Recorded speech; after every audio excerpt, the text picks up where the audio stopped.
Okay, so good morning, everyone. As you know, I'm Rick. I do all the training support here, at least for the rest of the week, and then Dave will be taking over. So welcome to basic class. Um, what we're going to talk about today are all of the little modules in Paragon that we need to understand how to use in order to make sure that we get what we're looking for. And really, at the end of the day, that's what this class is all about, to make sure that you understand the most efficient way to get accurate results. So that's kind of what we're going to cover. And there's a lot of little nuances of that. So we're going to go through each one of them. Is everybody logged in okay? Everybody get logged in? Nobody has any errors or anything like that?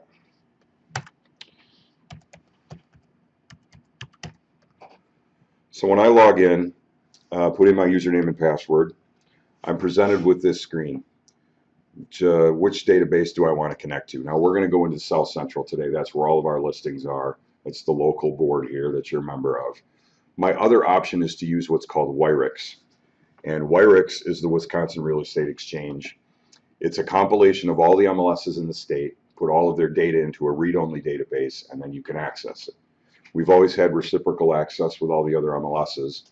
So if you were a member here, you wanted to look at property in the Metro Milwaukee MLS, you could contact them. I'm a member here. They would give you a log into their system and you could look at property. The problem with that was that they don't use Paragon. They use a system called Flex. So we've got all these different systems that you would have to learn. So the idea was to put everything in one place and let each MLS connect to it the way they're used to. So we'll talk a little bit more about Wyrix here in a moment, but I want to show you kind of what it looks like here. Here's the state of Wisconsin. Everything in blue is what's covered in Wyrix. And we've got about 9 MLSs here that make up that area. So the last few counties up there in gray are currently not part of this. Hopefully that'll change at some point. But again, if you're looking for property in Dane County, Sauk County, Iowa County, Paragon's what you're going to use. South Central is what you're going to use. If you want to look at property in Polk County, Basket County, or Burnett, Barron County, way up north, then Wyrix is what you'll use. It's the same login and password that you use now. And there's actually a way to jump back and forth between the two, which I'll show you momentarily. So again, I'm going to go ahead and choose South Central, and that should get me into the home page here. And basically what we're going to do is go through each one of these panels. They're called widgets. We're going to look at how to use them, how to customize the fields that are appearing in there, so we have some control over what we're using. And then once we get a result, how do we customize that in order to see what we want to see? And then what can we do with it from that point? And that's kind of the basics of the class. So to start with, over here on the left, we've got a quick search. This is exactly what it sounds like. It's a quick search. It's based on fields that are pulled out of search multi-class and put here for ease of use. So without the quick search, you would have to go up here and drill down to find these fields. Now these are controllable by you. They're set up by default, map, price, and so on. If you look across the top of that little banner there, it says quick search, there's a gear on the right hand side. If you just go ahead and click that gear once with your left mouse button, you can customize what's in that window. What we're looking at here is on the left hand side, or this left hand panel here, these are all of the fields that exist on a profile sheet when you take a listing that are currently not displaying on this sheet over here. So I've got price, status, MLS number, address, just like it is over here. If there's something that I want to add to that list, I can find it in this list here and simply add it over to the right. If there's something I want to remove, I can simply select it and choose remove. I can also click and drag these up and down in any order so that they appear in the order that I choose to use them in. So that box is completely customizable. And as you go through Paragon and get more accustomed to things, you're going to find that there's things you're searching on regularly. Everybody's different. But as you find those things, you can get them added to that box so that it kind of fits you better than somebody else. I'm actually going to go ahead and hit cancel here. And we're going to move over to the big panel in the middle. And this is essentially the message board. This is how we communicate to you, keep you attuned to what's going on in Paragon. If we look at the very top of the box here, this big orange banner, this is the South Central Wisconsin MLS, serving South Central and Rock Green MLSs. There's a series of white links that run across the bottom of this box here. This is essentially your help menu. The quick guides link, which is the first one that I'm pointing at here, takes you out to the Paragon corporate site where there is a page full of little videos, training modules, PDF files that'll walk you through just about everything in Paragon, from entering a listing, adding photos, changing prices. All of that stuff is all listed in there, and it's all searchable. To the right of that are live classes. That's the link that you would use to register for this class. When you went to South Central and you registered for the class, fill out the form, chose the class, all those classes will be listed there. It's on a moving schedule. Recorded webinars. Now, Paragon does their own video training as well. They offer these on a schedule. They're per module, so there's like one on CMA, there's one on mapping, there's one on some other things as well. And they record all of those so that you can go into this link here and kind of watch them at will. There's no schedule. You just kind of open them up. You can pause them, rewind them. There might be some good stuff in there. Browser information is talking about the browsers that are supported in Paragon. It runs in Internet Explorer 9 or higher. It also runs in Safari on a Mac, Chrome and Firefox on both Mac and PC. Basically, the newer the browser, the better off you are. My preference is to use Chrome on both my Mac and my PC. It just seems to be a little quicker. It's lightweight. It doesn't seem to get as clogged up as the others do. And it handles printing a lot better than Internet Explorer and Firefox do. Both of those browsers have some marginal issues with printing and spilling onto 2 pages. Chrome doesn't seem to have that problem. So if you're having any kind of issues at all, Chrome might be a good choice for you. Profile sheets and associated documents. Now, most of us in this room don't have the ability to enter our own listings. When we go into the office, we take a listing, we fill out a profile sheet, we hand it in, and an administrator enters that listing for us. If you need a profile sheet or any of the documents that are required for it, you can get them under this link. They're all printable there.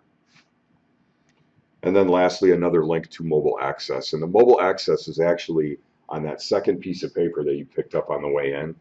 There are 2 URLs on that page, one for the mobile version of Paragon and the other one for Wyrix. If you've brought phones with you today, I'd be happy to set them up for you at the end of class so you've got a nice, easy shortcut that you can get to. I use those tools all the time. They work great. Once you've logged in and have it remember your password, you don't have to worry about that anymore. It's got a built-in directory. If you're out on the road and you need a phone number for another agent, it's right there in your hand. So it's a great tool, and I'd be happy to help you set it up. Now, directly below that, we've got some support information. If you need help, you can contact us at that email address, support@wizry.com. Several of us here in the office that monitor that throughout the day, so it's probably the best way to get support. You could also call into the local number there, 240-2800. If that's long distance, you can call the 800 number. The support line is monitored 8:30 to 5, Monday through Friday. We are here during those times, and we're always somebody on staff. We overlap lunches, so we're always somebody available. Occasionally you'll get a voicemail, but we will call back as soon as possible. Got a couple of people coming in now. Go ahead, come on in. Come on in. Come on in. We're all waiting on you. She'll be getting coffee right now. No problem. Thank you. Just sit down wherever you want to, and go ahead and log in.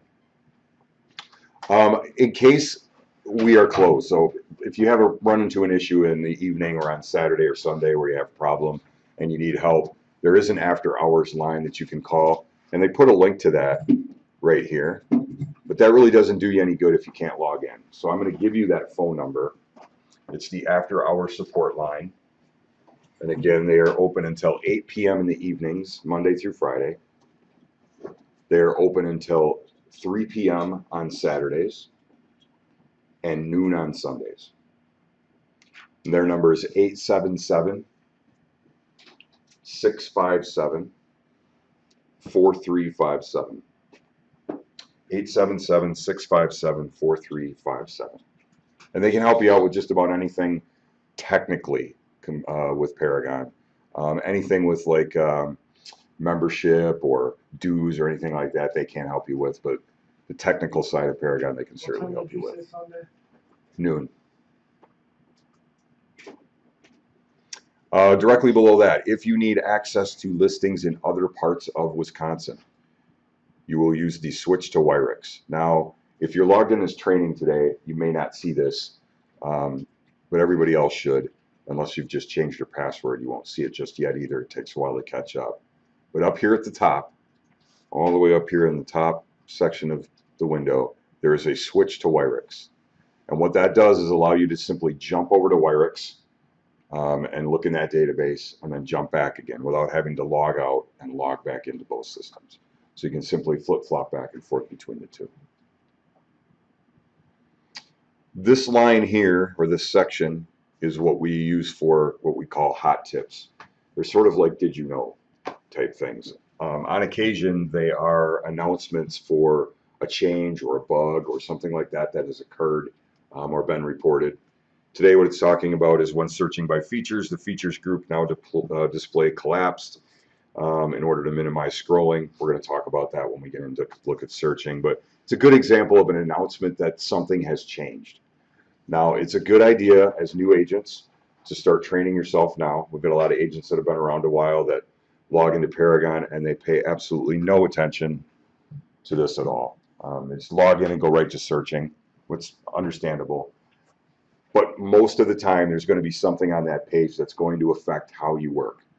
Either the system's going to be offline, it's going down for maintenance, there's been a rule change, there's a bug of some type. We could put up there in a week in advance in big red letters, system will be offline at 10 o'clock on Thursday. And inevitably, my phone rings at 10:05. Why can't I get into Paragon? So I know agents aren't reading that. So just kind of get into the habit of glancing at that. It's going to affect you.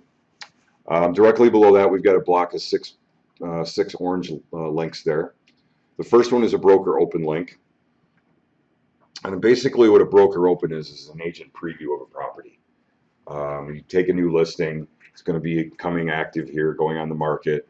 I would like to hold a broker open and invite all the brokers and agents to come in and sort of preview the property.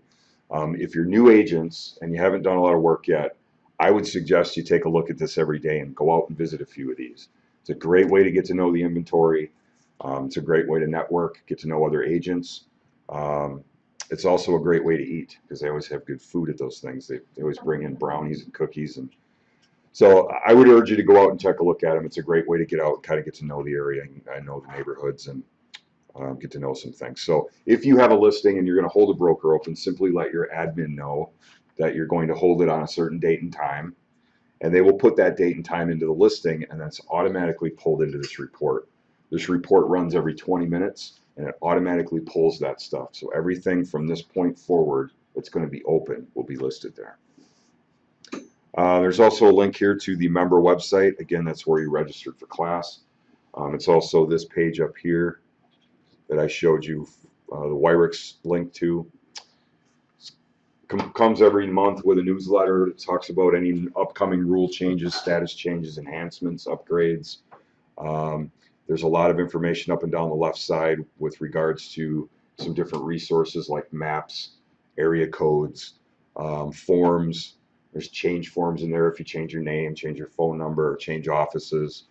There's some information on Paragon. There's a lot of information on listings. If there's some sections in there that talk about what the different statuses are and what they mean and when to use them and what are the rules as far as time frames on getting photos on and getting listings entered. And just be a good idea to go get familiar with that site. It should be on the business card that you were handed as well. Just kind of get comfortable with that site. It's very helpful. Back to Paragon here. We also have a link to the past homepage hot tips. Whenever we take a hot tip, like the one up here above, and we replace it, we take this one and we archive it into this report. So this is a nice long PDF file that's got all kinds of stuff in it from past homepage hot tips. There might be some great time-saving hints in there. Might want to take a look at that. Monthly statistical reports are pulled on the 12th of every month. We will be pulling these tomorrow. Takes me a couple of days to get them compiled and pushed out to the media. But once they're out there, they're also published here. You can use this link to look at last month's stats, as well as I think about 7 years back worth of statistics. We look at it all by county. It's broken down and shows you inventory levels, average price, median price. Just might be some really good marketing stuff in there. It also comes with a little monthly statement from the VP of the company of Raskow, talking about where we expect the market to go, what the current trend is, and again, might be some good marketing stuff in there. There's a link to some assessor sites like Public Record, and then again another link to the mobile access. Moving over to the right, got these 3 boxes over here. Now, these 3 boxes that are stacked up over here may appear in a different order than what you see on your screen, because if you look up here, these are movable. All of these widgets are movable. If I set my mouse on this header here for contact activity, for example, I get a crosshair. I can left click and drag that one up to the top, or I can move it down to the bottom. You can simply drag and drop these in any position that you like. I just happen to have mine in this order because the market monitor is what I use most over here on this right side. The market monitor is nothing more than a barometer that shows you what's current in the MLS for the time frame displayed. So in the lower left corner of this box, it says 1 day.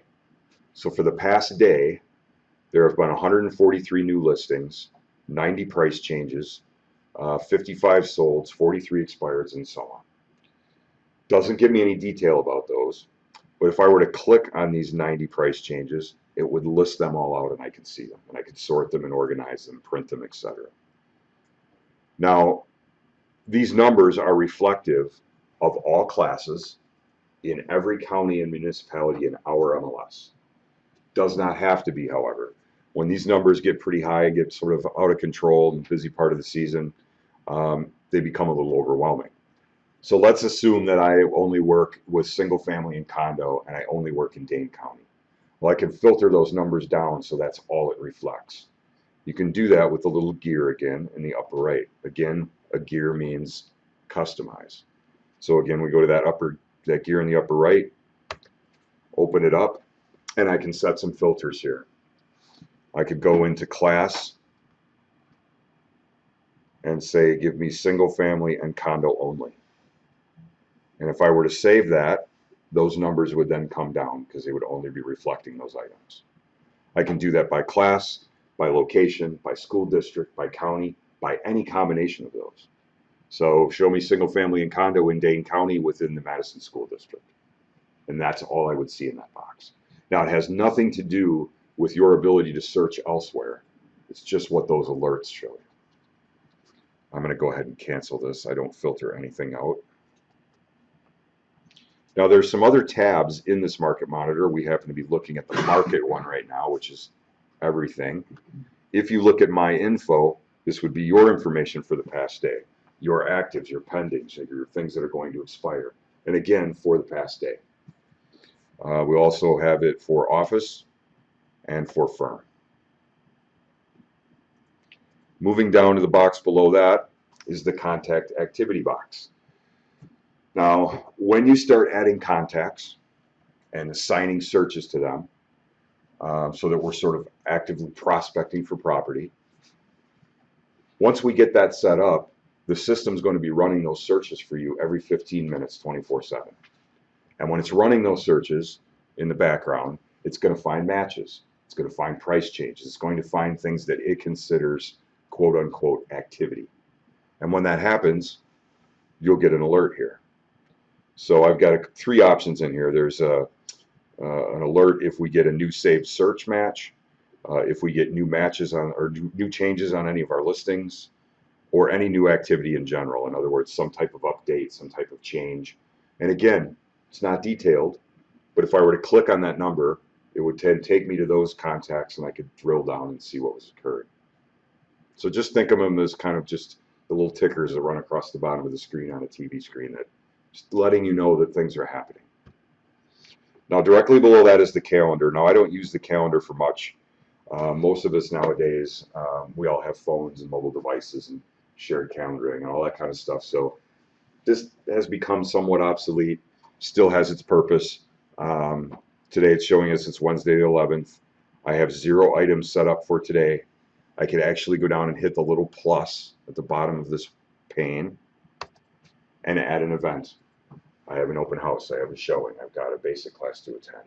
Whatever the case is, you put it in there and then it will show up on the calendar as an appointment. However, there are no reminders that show up. There's going to pop up like an Outlook or something else that, hey, you have an appointment in an hour. Doesn't work that way. It also does not sync with anything. I'm going to go ahead and cancel this. It doesn't sync with my calendar or my phone or anything like that. So it is available anytime you log into Paragon, but that's about all I use it for. Now moving up across the top, got these main navigation buttons here. This is essentially your home bar. Home just means bring me back to this page. Don't save anything. Bring me back to the home page. Under search, we could search by the class we choose, single family, condo, etc. We could also do a multi-class search, which is nothing more than a combination of any of the classes above that I want to search at the same time. Now, it's always preferred you do individual searches over a multi-class. Multi-class is only going to give you options that are common between the classes you're searching, so you might be a little more limited in what you can search on. So it's always better to do them individually. In the middle column is a specialty searching section. This is where the mapping is located. We're going to take a look at that when we get through some searching today. There are also hot sheets listed. There are two of them there, hot sheet and auto hot sheet. I just want to pause for a moment here because over here on the market monitor, when we were looking at market, there was a hot list. Now the hot list and the hot sheet are exactly the same thing. It's just a bad terminology on the programmer's part, but they are the same thing. And basically all it is all changes, all additions, all subtractions, every transaction that's taken place on listings in the time frame displayed. So if we go up to under this search and were to choose the hot sheet, it would ask us, what do you want to see? Well, I'd like to see anything that went from active to sold or active to pending in the last 10 days, 20 days, 30 days in this area or that area by this agent or this office. I can control all of that. The auto hot sheet, however, is just everything. It's everything that has run, everything that's occurred, and you set the time frame.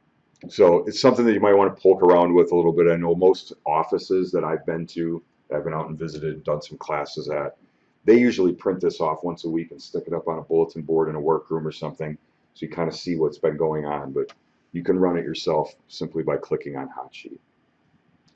Now, property history is also listed here.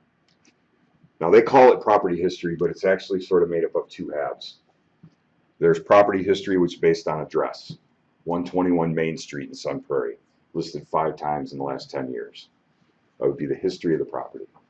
Now, each one of those historical entries, however, carries with it MLS history. Who listed it? When was it listed? What was the initial price? Did it have any price changes? If so, when and what were they? When did it close? Who sold it? How many days on market was it? All that's tracked per listing. So property history is something that you can search. It's also tied to every listing, which we're going to see when we start looking at some stuff here. Goes back to about 1993, 1994. And then inventory would be the inventory of the firm or the company that you're working for. In the far right-hand column, this is where we save all of our searches. That's kind of Paragon 101. When we build some searches today, we're going to save them. You build it, you save it so that you can use it later. I don't want to build a search today and get it very specific for somebody and then have to do it again tomorrow and try to remember what that criteria was. So every search we build, we're going to save, and we're going to talk about the right way to do that so that it makes sure that we keep it clean and organized, etc. Now, when we save a search, we're saving criteria: bedrooms, bathrooms, price range, garage, fireplace, and so on. That's going to result in different numbers all day long, right? Inventory goes up and down from day to day. If I want to take specific listings and save them regardless of what happens to them, so I just kind of want to track this listing. I don't care if it goes active or pending or sold. I want to be able to track it. That's what a listing cart is for. And we'll talk about the differences between those two when we get to it. The next button is listings. I'm not going to cover this. This is where you would enter listings, and again, most of us don't have that ability. If you do need to learn how to enter listings, because you do that in your office, you can contact us here at support, and we will schedule a time for you to come in and sit down with a trainer, and sort of by appointment only, and they'll sit down with you for 45 minutes or so and teach you how to do it. It's pretty straightforward and pretty easy. CMA I'm not going to cover either. That would also be a separate class. We simply don't have the timing here. I suppose if this Paragon class was 6.5, 7 hours long, we could get through it, but you would retain none of it. So it's a separate class. The CMA is a comparative market analysis. It's how to add a subject property and find comparables in order to prove an appropriate price. And there's a tool for that in Paragon, and we teach you how to use it. Contacts. We're going to cover this extensively in the second half of class, so I'm going to breeze over that for now. That next class you talked about seems kind of important. It is. It's a class that's on hold right now until we get up to speed. New guy, are you comfortable with that? We're going to be rewriting it. One of the things that I want to point out too is not only everything that we cover in here, all the little different modules we're going to cover, but CMA, contact management, all of that stuff can be found in both video and printed format in the quick guide section. So, if we get out of this class today and you want to get into CMA right away, and that class isn't on the schedule yet, there's a quick guide in a video section that will teach you how to do that as well. It's just not hands-on in here. Let's see where we at. Also, financials is the next one. Some little calculators and little programs in here. Mortgage comparisons, interest rate comparisons, lots of little different modules that you can open up. You can fill some information out. You can usually print them off, share them with your customer. Might be some good marketing stuff in there. Tax records. Now we got two columns here. The left-hand column are the counties that are part of Paragon. So Dane, Adams, Columbia, Crawford, Dodge, so on. If I go into the MLS and I pull up an MLS number, I have a link on that property that I can click, and it will take me directly to the tax record so I can view it. Now, if I'm in the tax records here, this first column, say in Adams County, and I pull up an address, I can use what's called an MLS link, which will tie back out to the data and see if that property's ever been listed before and show me the history of it. And so they are completely integrated together. On occasion, however, you will find that there's one missing or one that's a little out of date, maybe doesn't look quite right. That's what this column on the right-hand side is for. So if I go into Dane County on the left here, can't find the information I want, I might have more luck going to the right-hand column, which is their public-facing website, and you might have more up-to-date information in there. Now, most of these counties are very, very good at getting us updated data. And so Paragon is pretty up-to-date with that stuff. But on occasion, you're going to run into that issue. Membership. This is where I can contact other agents, other members. There's a complete directory listed here. If I'm looking for another agent's phone number, mailing address, what office are they with, all searchable in here. One thing that we do not publish is a mailing list. We used to do that in our old system. Used to be able to send an email to all, and every agent would get it. Problem is, you would come in the morning and there'd be 35 emails in your inbox, and they would have nothing to do with real estate. Puppies for sale, bicycles for sale, what have you. So we quit doing that list. We don't publish it anymore, but you can access them through here, and you can individually email agents from here as well. There's also an agent mailing label program. Now that's a very helpful tool as well. If I take a listing, Main Street in Sun Prairie, and I decide that I want to send out just listed cards to all the agents in that city, agent mailing label is a perfect option for that. Pull it up, look for active agents in Sun Prairie, print the labels off, stick them on cards, and away you go. Works great. Resources. You can do some statistical reporting in here as well. This is more Paragon database based stuff. I can go in and look at agent rankings. I can look at office rankings. I can do that within a firm, within an MLS, within an office. I can look at it by dollar, by volume, by units. There might be some good marketing stuff in there. Check yourself out and see where you rank, where maybe some of the people in your office rank, where does your office rank within the firm, that kind of thing. Preferences. Preferences is where we control our environment in Paragon. It is where we choose what our image looks like, our logo looks like. What does our signature look like? We're actually going to take a few minutes and go through this to make sure that we all have the defaults in place that we need for viewing and searching property. So what we're going to do is go down here to the far right-hand column under System, and it's the Preferences wizard. So it's Preferences, Preferences wizard. And that's going to open up this box. And a lot of you are seeing this box when you log in. You close it up, you do some searching, you log back in, and the box comes back again.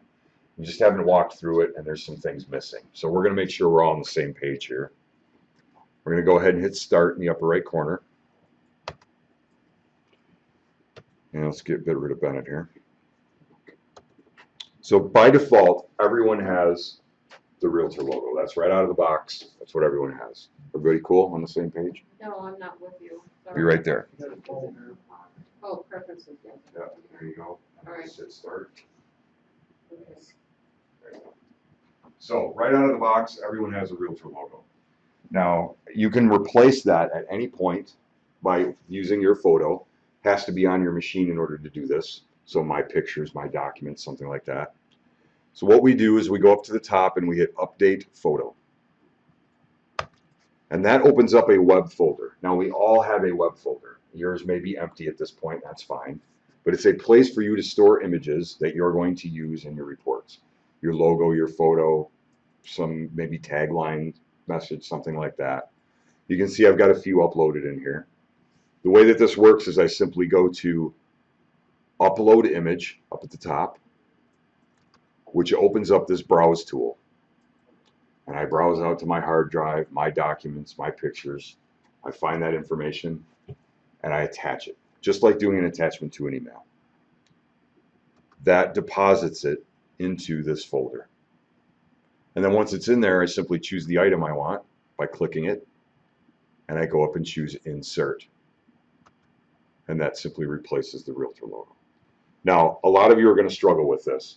And not so much because of the technical side, but because when you go out and you get a nice headshot taken, professional photo taken, they give you a CD or a link, something like that with a photo on it. And you realize as you start looking at it that it's like the size of that poster over there. It's this high definition 8,000 by 5,000 pixel photo, which is simply too large. So you upload it and you get this nice shot of your forehead, or it squishes you down into this box and it looks very distorted. If that happens, just drop us an email. You can email Dave or email support and say, I need help resizing this picture. They'll get it resized for you without losing any quality and get it uploaded for you so that you don't have problems with it. Now we're actually going to go to the next in the upper right corner, and it's going to bring us to the logo image, and it's the same concept here. Oh, there's Lemmy. Let's get rid of him. Equal Housing Opportunity logo. That's what everyone has right out of the box. And again, we do the same thing. We go up and update office logo, the upper left corner. We choose an item from our web folder. If it doesn't exist, we need to upload one into that folder. And then simply select it and insert. And that replaces that. And again, if you struggle with this, just drop us an email with those pictures. We would be happy to do that for you. And we're going to go ahead and hit next again. Now, this screen should look familiar. This is the market monitor filters that we looked at when we clicked on the gear over here on the right when we were looking at the market monitor. I talked about the market monitor is customizable and you can filter those numbers down. This is the same thing, just another way of getting there. We can filter those numbers down by class, by type, by location, school district, and so on. I don't typically filter anything out. I like to see everything, so I leave mine blank. And we're going to go ahead and hit next. Now this is the search option screen. This is controlling what your options are when you start doing basic searching. So we need to make sure that you've got some defaults in place. First one is default search criteria, and there's a checkbox there. Load default search criteria. We want to make sure that's selected. So put a check in that box if it's not done so already. The default search is a blank search. That's what we want to come up each time. Custom map address says use custom address for mapping search. Make sure that is unselected. We do not want to check in that box. What this allows us to do is center the map in the same spot every time, which is kind of pointless because I never search the map in the same place every time. So I want to be able to have the freedom to move that map around when I want to. So we're going to leave that empty. Auto count says enable auto count on property searches. That should be selected as well. What about the first one, low default? Sorry. I'm sorry? Should we have low default click? Yep, just like it is up here on screen. Click that box. And then use custom map address should not be selected. Auto count should be selected. That way when I start putting in criteria, put in price, the count adjusts. Bedrooms, the count adjusts. I don't have to keep going up there and clicking that count button each time. The next one is parcel layering. Now that should be set to none. This is a global setting. Parcel layering is a very cool feature. When we start looking at property on a map and we start zooming into the neighborhood, we can turn on layering. And layering has a lot of different aspects to it, but the most important one is parcel layering. It will actually outline the legal lot line of every property on that street. And those are the listing itself is clickable on that map so that you can actually see lot dimensions and everything else in there. The problem with that is if we turn it on here so that it's on permanently, every time I load that map, it's going to try to draw out these parcel layerings. And so you can imagine how long that's going to take if we're zoomed out to a certain level looking at a big neighborhood. It's going to take forever for that map to load. So we have it set to none so that when we open a map, we can simply toggle it on as needed. It saves us a lot of time and speed. Default map view should be road. And then saved search page size should be set to 25. 25 is the perfect number of saved searches that fit on a page. I've seen other agents that set this to 250 thinking it's going to save time. But what happens is you go to view your saved searches and you've got to wait for all 250 of those to populate. That takes a long time.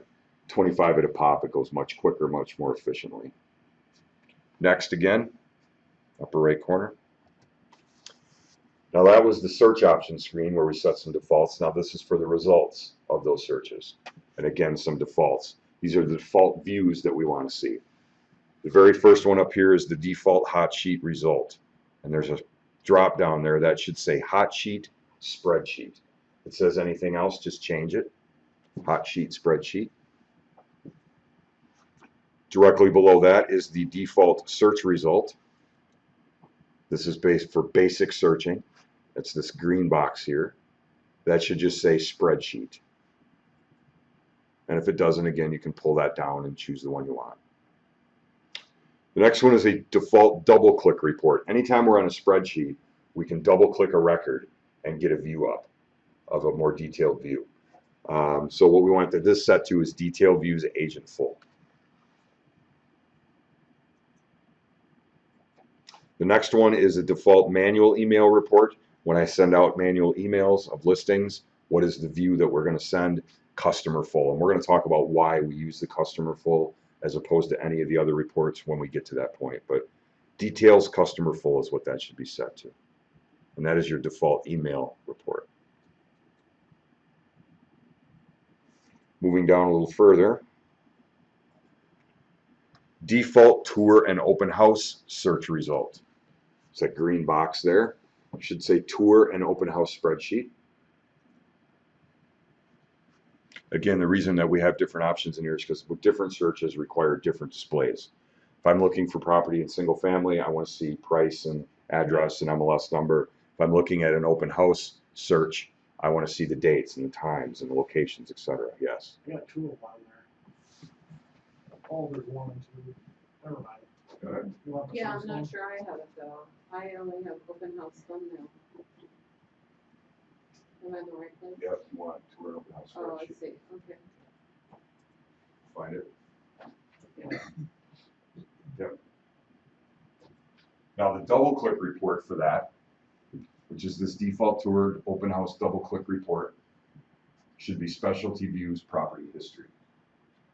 So again, if I'm doing a regular search and I see MLS number and price, that's a normal spreadsheet. I double click that, I see the details, the photos, etc. If I'm doing a search for open houses, I want to see those in a certain type of spreadsheet that shows me the dates and the times, etc. When I double click that, I want to see the history of that property. So I'm going to go look at it. So we're just controlling how we see things based on what we're looking at. The next one is display phone number. And there should be a check in that box. If not, go ahead and put it in there. This is so that your phone number appears at the bottom of reports when other people pull up your listings. They pull up your listing, what phone number are they going to see? And that is this drop down right down here below it. These are the phone numbers that we have for you in the system. If there's a number missing from that list, you need to let us know. You can email support, let them know that you have a phone number that you need added, and they'll get it added for you. The general disclaimer is next. That cannot be changed. It's just set to full. It's the MLS disclaimer.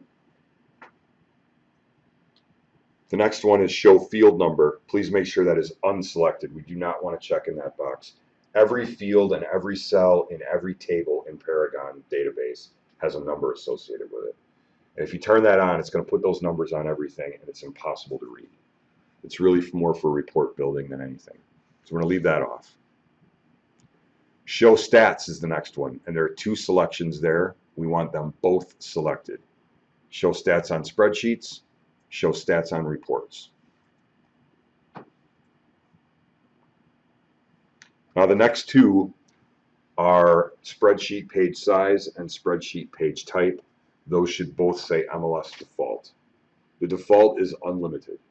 You want to look at 4 listings, you can do that. You want to look at 4,000, you can do that. And then the next one is the Bing Map page results. That should be 15.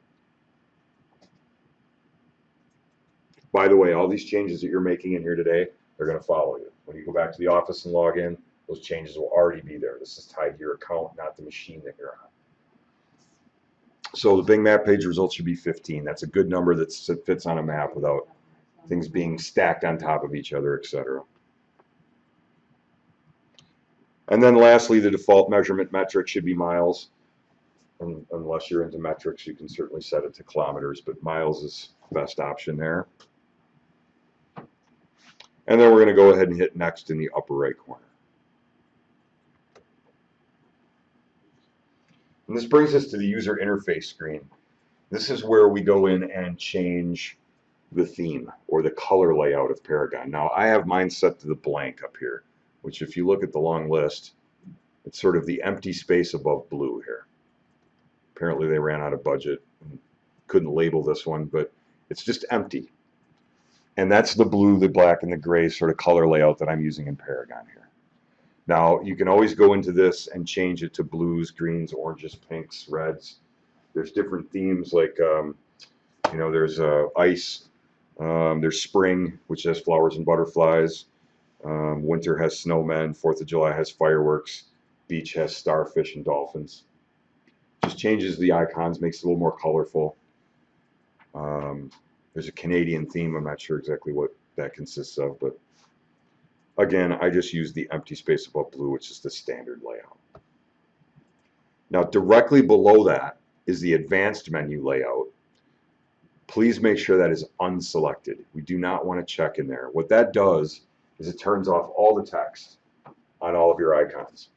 So when we were looking at the home bar before, we see there's a house with the word home. There was a print with the word print underneath it, a printer with the word print, an envelope with the word email. Well, it turns all that font off and all that text off, so all you see the icons. Might save some space. And that's fine if you're using the standard theme. But if you're using the beach theme and the starfish is the printer and you turn print off, you have no idea what the starfish means, and so you can't figure your way around and you get lost. So just make sure that stays off. Everything should be labeled clearly. Background for print, Chrome only, that should be selected. Even if you don't use Chrome, you should have that on. You might end up using Chrome at an office somewhere or somebody's residence. You can have problems printing without it. Editor font and editor font size and family should all both be default. We're not changing anything there. That should be in there already. And we will go ahead and hit next. Contact Manager. I think they probably could have got this on the previous screen, but whatever. Contacts to display 25. Again, that's a good number. Loads up, fills one page, and I don't have to scroll up and down to see them all. It's just 25 at a time. And we'll go ahead and hit next. Now, this applies to the calendar. Now, I mentioned earlier when you add an event to the calendar, open house is showing, there are no reminders or anything like that that come up. However, if you have both of these items selected and you have a listing that's going to expire, you have a task set up in your contact list, which we'll talk about, they will start appearing on the calendar as appointments. You have a task to do. You have a listing that's going to expire tomorrow, etc. So we're just going to leave both of those on as alerts for you, and we'll hit next. Email options. This is an important one. If you're new to the system, we all new agents in here for the most part. Okay. So one of the things that you're going to start doing is taking advantage of this auto notification process that we're going to talk about eventually, the second half of class.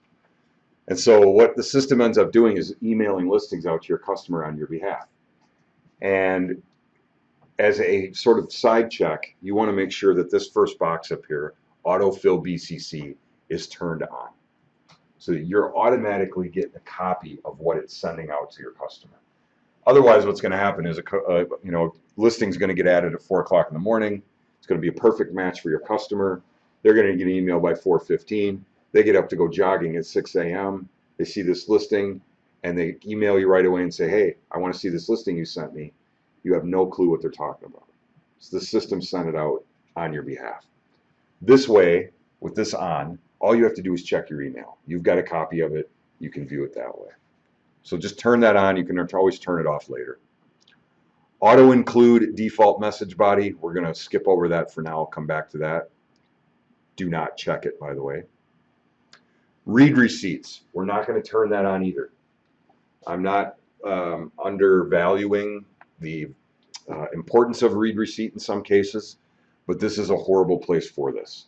This is a global setting. Everything that you send out manually, everything the system sends out automatically, wants to send a read receipt. Well, most email providers, most internet providers don't allow read receipts anymore. We've all gotten an email from the Prince of Dubai who wants to give us $15 million if we send him our credit card information, right? So, piece of spam.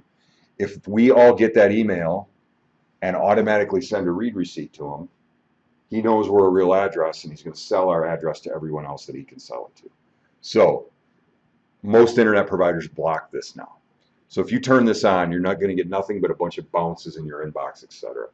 So just forget that that exists at this point.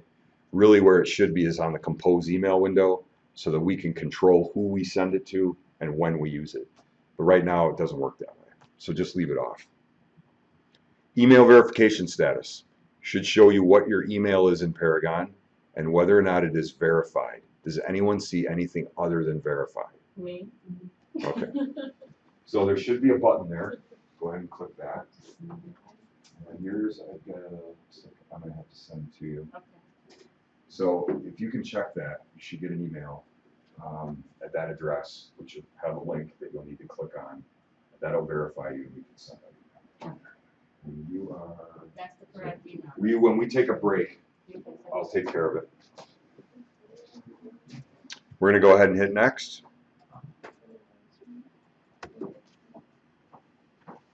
And this brings us to another global setting.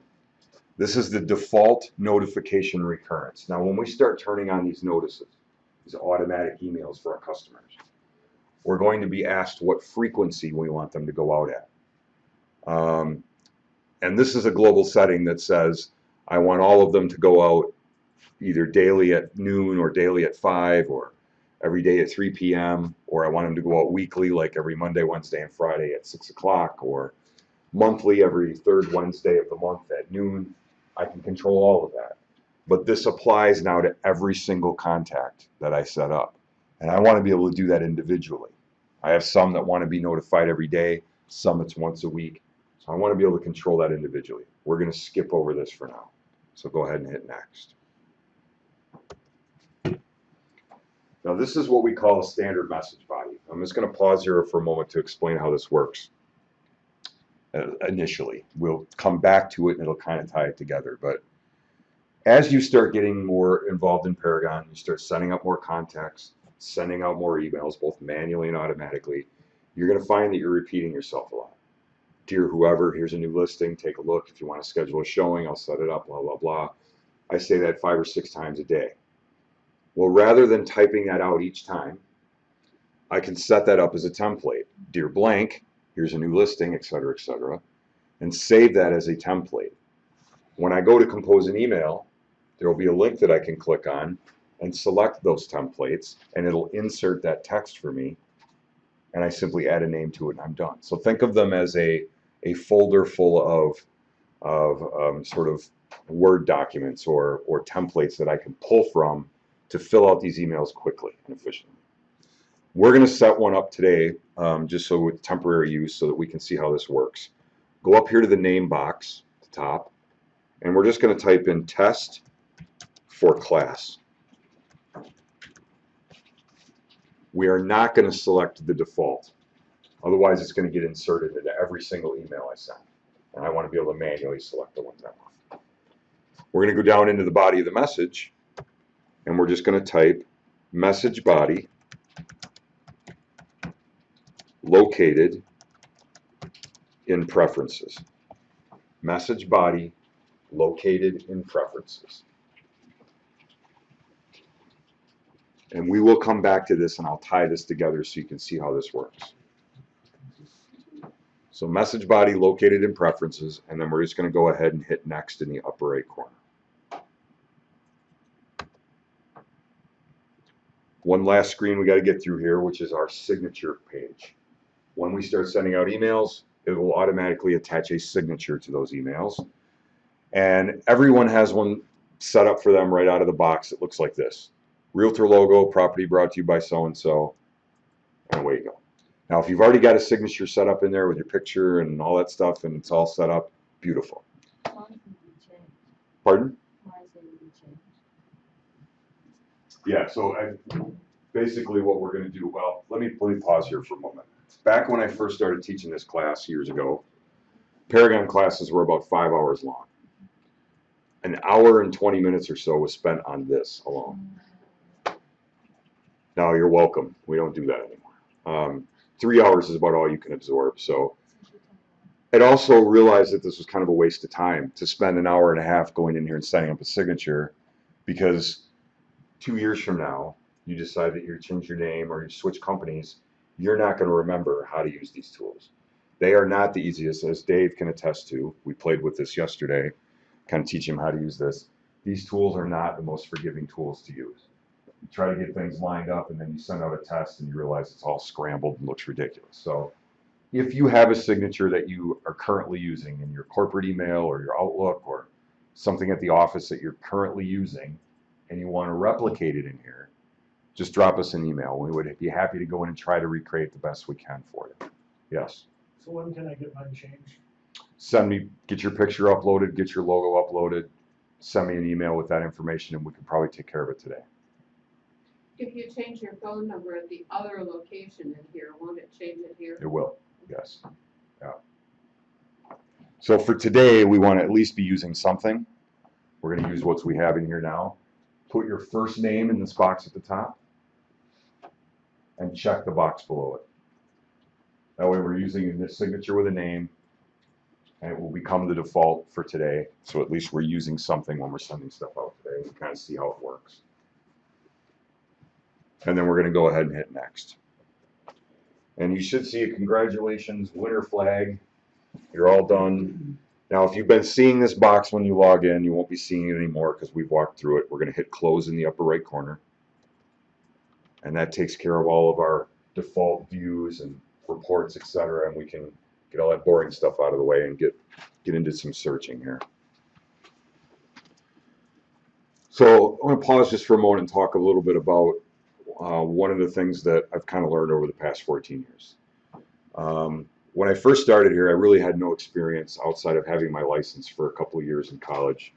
I didn't really have any experience with Paragon at all because we were using a system back then called Maestro, which is very DOS-based, monochrome sort of tool that you had to buy software for, install it. You would connect to it via modem. Took forever for things to load. It's very pokey. Worked efficiently, but it was slow. When Paragon came on board, I was overwhelmed by the amount of tools that it had because I was used to this old system, this old proprietary system. What I've learned over the past 14 years is that even though we've gone through all these changes and all these upgrades and enhancements, some things have never changed. And that is, what are people looking for and how are they accessing it? And then once they've got it, what are they doing with it? That has never changed. People are looking for items the same way they used to be. By MLS number, by address, or a partial part of one of those. They either have an MLS number and no address, or have part of an address and no MLS number, or I know the street it was on, but I don't remember if it was Lane, Court, or Avenue. I don't remember the house number. So they know a few things here and there. So our job, my job today, is to try to get you to understand that no matter what piece of information you're given, our goal is to try to help you find that the most efficient way as possible. And then once you've got it, what are you going to do with it? So we're going to look at that from a bunch of different ways. The first way we're going to look at is through a standard search, just a basic looking for property. Somebody comes into the office and says, I'm looking for a house in Sun Prairie, 3-bedroom, 200,000. How do I find that in the most efficient way? So we're going to go up to search single family, and a couple things are going to happen. I choose single family, and you can see that this home tab up here in the upper left recessed, and single family is now the active tab. So you can see we had home up, now we have single family up. There is no limit on the number of tabs that we can have open across the top, except that it's one of each. One single family, one condo, one listing, one CMA, one contact, and so on. Underneath each one of those tabs, for example, under single family here, we have this sub tab. We can have a maximum of 3 of those. So even though I can only have one single family tab open, I can actually do 3 single family searches at the same time. So here's the first one. There's a green button to the right that says new search, and if I click on that, I can open up a second one. Click it again, I can open up a third. Now that green button's gone, I'm at my limit. In fact, if I go up to search single family now, I'm going to get dinged. You've reached a maximum number of tabs, you're going to have to close one to continue. So, no limit across the top except one of each, and then underneath each one, we can have up to 3. Now just a quick keyboard shortcut. What if I get 15 tabs across the top of that page open, and underneath each one I've got 3 of them, and I'm trying to click on things and it just says everything, I'm full, I can't do anything else. I don't want to go in there and click 65 times and close all this stuff. If you strike the F5 key across the top row of your keyboard, just strike that once. That will reset you back to the home page, close everything up, and you start over. Now be wary when you do that. There's a possibility that you're not going to save anything, but that will close all your tabs. F5 is a reset. So again, I'm going to go back to search single family. The home tab recesses. Single family is the active one, and we have a set of criteria we're dealing with. F5 will erase it all. Pardon me? F5 will erase it all. Yep, erase and reset you back to the home page. Now directly under this search tab here, we have what's called a function bar. Functions change depending on what we're looking at. We're in searching, so those functions revolve around searching. The first one is load search. I can load a saved search or load a default. Now default is grayed out because that's what we're already looking at here. Default is the blank search that came up.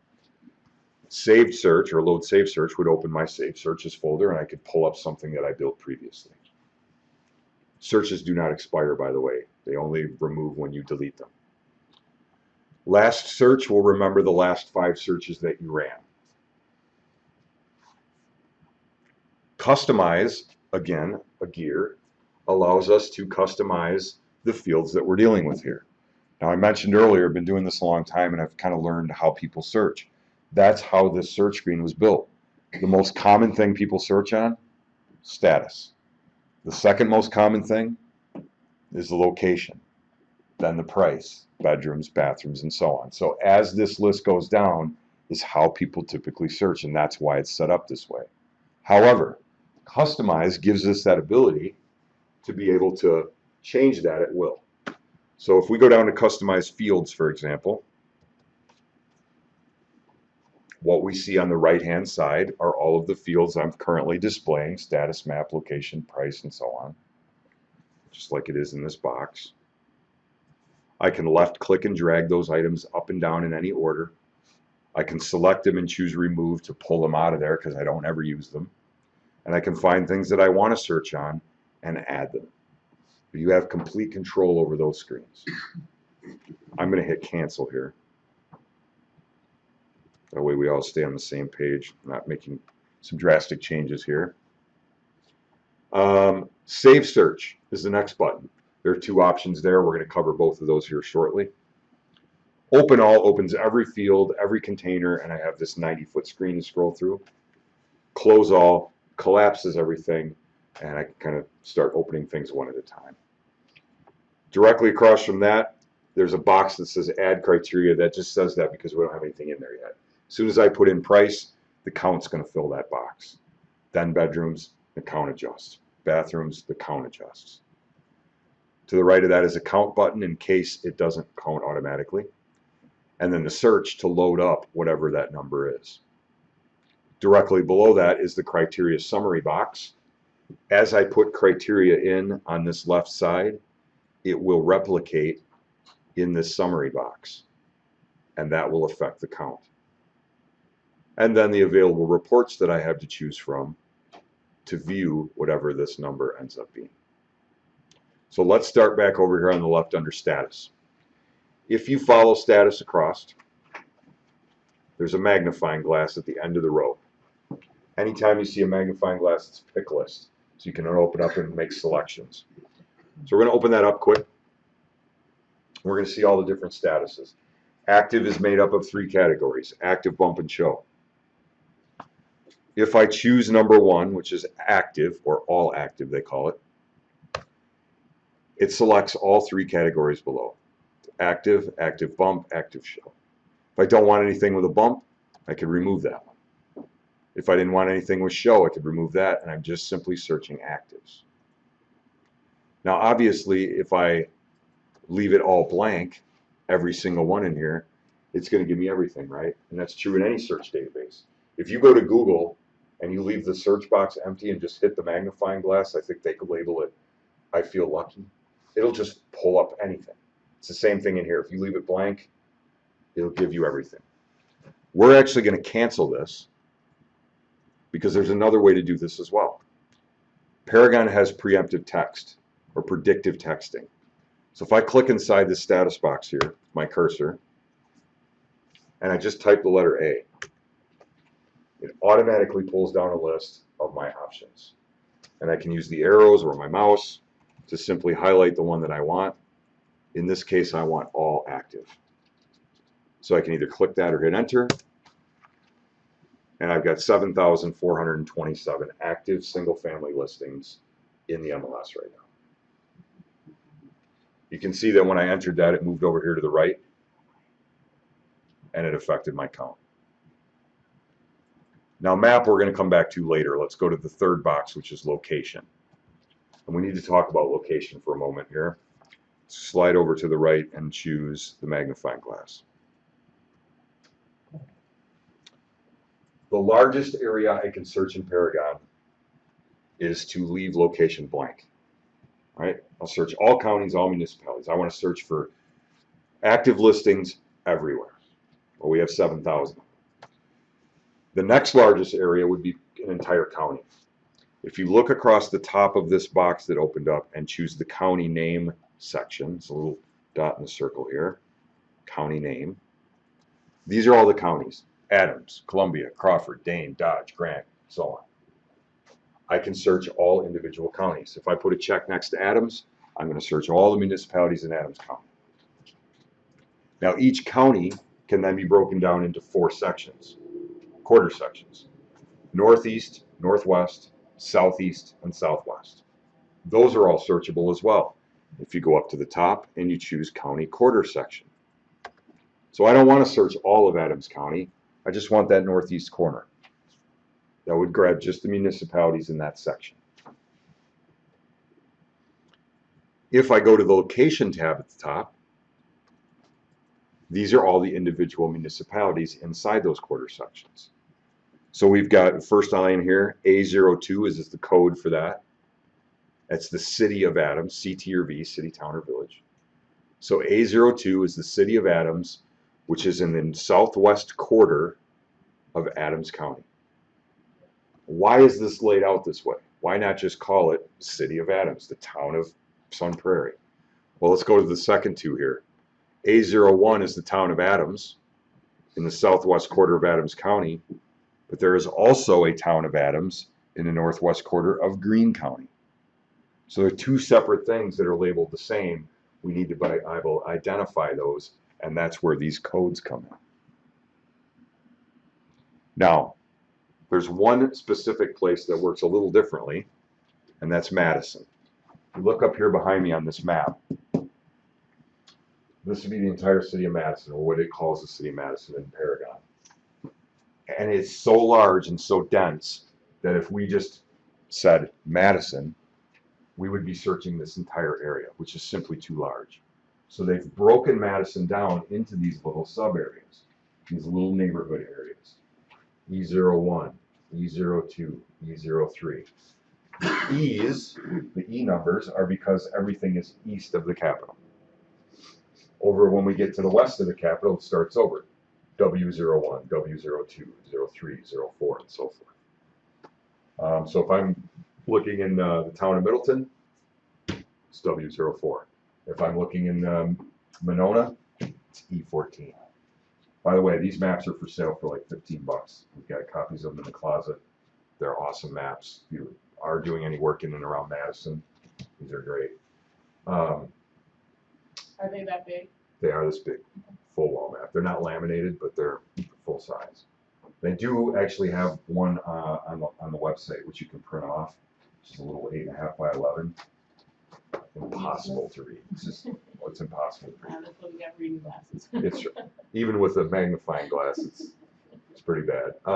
So when we talk about Adams County, for example, and there were 4 quarter sections, I could choose any municipality in Adams County, or I could select that 1 quarter section, or select all 4 to do the whole county. Well, it's the same thing here. I can search the individual sections, or I can search everything to the east, or everything to the west. But if I want to do the entire city, I search east and west. So if you go into this box here and just type Madison up in the search box and see what happens. It breaks them all down. E01 is the city of Madison, section E01. It's in the east side of Madison in Dane County. If I wanted to search all of the E's, I could individually check all of those items. But a quicker way would be to do the quarter section. So this is something you might want to write down as a sort of future note. If you want to search all of Madison at the same time, you will search EST and WST. I'm going to show that example of that here in a moment. EST, WST. That's east and west. That would be the entire city of Madison, all the E's, all the W's at the same time.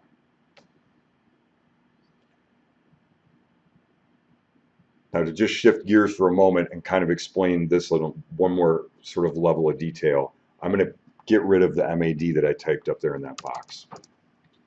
And let's look at another scenario as to why this is laid out this way, because this does help you in the long run, even though it seems confusing.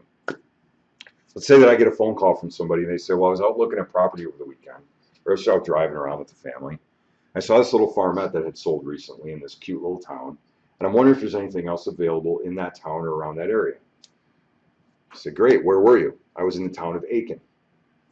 I have no idea where Aiken is. I've never been there. Guessing it's 2 grocery stores and a bar. It's probably the only thing in the town. Never heard of it before.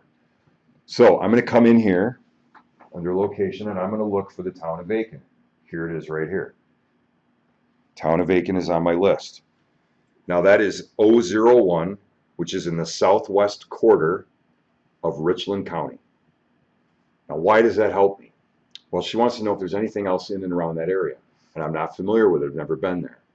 So let's go find that southwest quarter up under the county quarter section tab. So we'll go up to the top. Let's scroll down until we find Richland Southwest.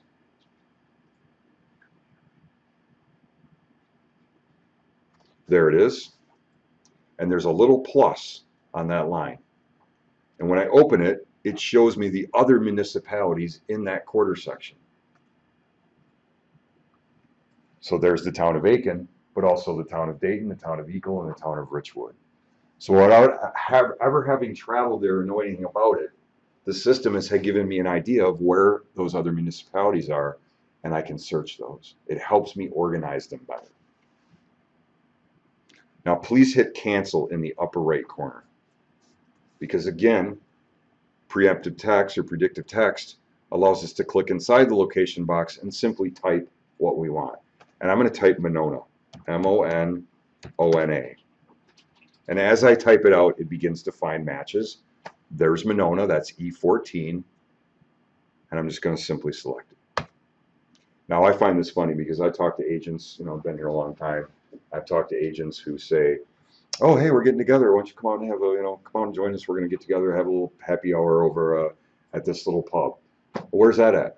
Oh, it's over in E07. That's just how they know things. They don't say it's over by Obrick Park or something that I can understand. They just know that that's that area. And so as time goes on, you're going to get these things down and it's going to become second nature to you. So people still ask me, where do you live? Out over in E14. Oh, Monona. I live in Monona. So right now we're looking at all actives in Monona. They're 25. We're going to keep going. Price range. We're going to say 150 minimum. And then you notice nothing's happening. Like, right, I type in 150, nothing's happened yet. I need to exit that field. The easiest way to exit without using your mouse is to use the tab key on your keyboard. Tabbing will jump forward field by field. Shift tab will go backwards, tab by tab. So if you look up here, I tab through these fields. If I hold shift down, I can tab backwards. On a laptop with a touchpad, that's an awesome thing, be able to use that touchpad or that tab. So we got 150, the thousandths is already there, and we're going to go 285. Thousandths is already there. We're going to simply tab out of the field, and we now have 13. And if you look at our summary box, it reflects everything we put in, and that's important. What you put in on the left must be on that right, or that count will not be accurate. We could keep going. Bedrooms, 3 minimum, 4 maximum, 5 bedroom maximum, only 2 bedroom homes, so we'd go 2 and 2. It's very literal. Bathrooms, same way, 1 1/4, 1 1/2, so 1.25, 1.5, 1.75 for bathrooms. Square footage, year built, acres. We got 2 date fields here, off market and closing date, both of which are grayed out. I can't select anything here. That is because there is no off-market or closing date on active listings. If I put sold up here, I could then sort by closing and off-market date. So intellectually it knows that it can't give me that option because it's not required. It's not necessary. It doesn't apply. We have subdivision, school district, elementary, middle, high school, county, municipality. You can use any of these that you want in any combination. However, what I'm interested in at this point, single-family homes, active in Monona, 150 to 285, but I want to make sure it's a specific type of property. Our customer, we're going to call him Joe today. He's only interested in seeing ranch and Cape Cod properties. He doesn't want to see Victorians. He doesn't want to see A-frames, nothing like that. Yes? Sorry to interrupt. How accurate is your school municipality? Well, if you click in the school, it's for sure in that district. Yes. Because I was told that Oh, sometimes sorry. that's not entirely accurate. Well, as with any piece of data in the system, it is only as accurate as what's inputted. So it has a lot of checks and balances that it does automatically. If I put in a property as a listing, I have to put in the tax information. Tax information has a parcel ID. That parcel ID has a series of numbers that dictate where it's located in a specific plat. That plat is also tied to a school district. So if I try to put in a property in McFarland and I put in a Sun Prairie School District, it's not going to let me do it. It knows enough to do that. However, in Sun Prairie, for example, where there's 3 different school districts, 3 different high schools, or 3 different middle schools, whatever it is out there, if I put in one that lists properties on Bird Street and I choose the other school, it's probably not going to catch that. When in fact, Bird Street is actually the right school district. So there are times where you're going to get those little nuances. When we get to the looking at listings, I'm going to show you what to do when you come across something like that and how to get that corrected. The reason I asked is they were talking about a horror story where a real estate agent actually sold them a house and they wanted it to be in a certain school district. And they actually found out it wasn't in the district and they were going to sue the company. So they actually bought the house back from them. That's a new one to me, but it doesn't surprise me. I mean, there's a lot of that stuff happens. And of course, a lot of that happens when you're like right now, the way the market is right now. The number of inventory houses, now's a perfect time to sell my house. I could probably have 5 offers by the end of the week, and it's already, what, Thursday or Wednesday. That's just how fast things are going. Problem is, there's nothing out there to buy. There's nothing for me to find that's in my price range to go buy. So when you get these situations where the market is extremely demanding and competitive and there's all these offers, sometimes that stuff gets overlooked. So one of the things that I'm going to touch on when we start looking at results is no matter what you do in real estate, the most important part of your job is when you enter a listing. Find every possible nuance, every crack, every possible thing in that house that you can get into that listing accurately is going to make you much more safer when it comes to something like that. And I can't stress that enough. When I had my license, things were a lot different. We would fill them out on paper, hand it to somebody else. They would check it, hand it to somebody else. But now we're playing a telephone game, right? So by the time it gets to them, the remarks that I asked for are completely different. And so this has made that a lot easier and a lot more accurate, but got to be careful when you're putting stuff in. Now, again, we're looking at features. That is not located in my primary criteria here. So up here at the top where it says primary criteria single family, we're going to follow this across. And there's a little white circle with an arrow in it. We're going to click that once, and that's going to collapse this up. And now we see we have secondary and advanced, and I'm going to do the same thing on secondary, little white circle. It's going to drop down the secondary criteria, and we've got a ton more here now. We have features, listing date, expiration date, zoning, parcel ID. Is it a farm, yes or no? Is it on waterfront? If yes, how much? And what water is it on? What laundry level, master bedroom level? We got lower, main, not applicable, and upper. What we're interested in today are the features. Must-haves, must-not-haves, and must-have one or more. This is where all of our features are on the back of a profile sheet. Appliances, siding, driveway, composition, all of those things are considered features. So we're going to go over and click on the magnifying glass for this. It's the end of that row to the right. And it's going to open up our features list. Now all of the categories are listed here, A, B, C, D, and E, and so forth. We're going to go to the letter B, which is architecture.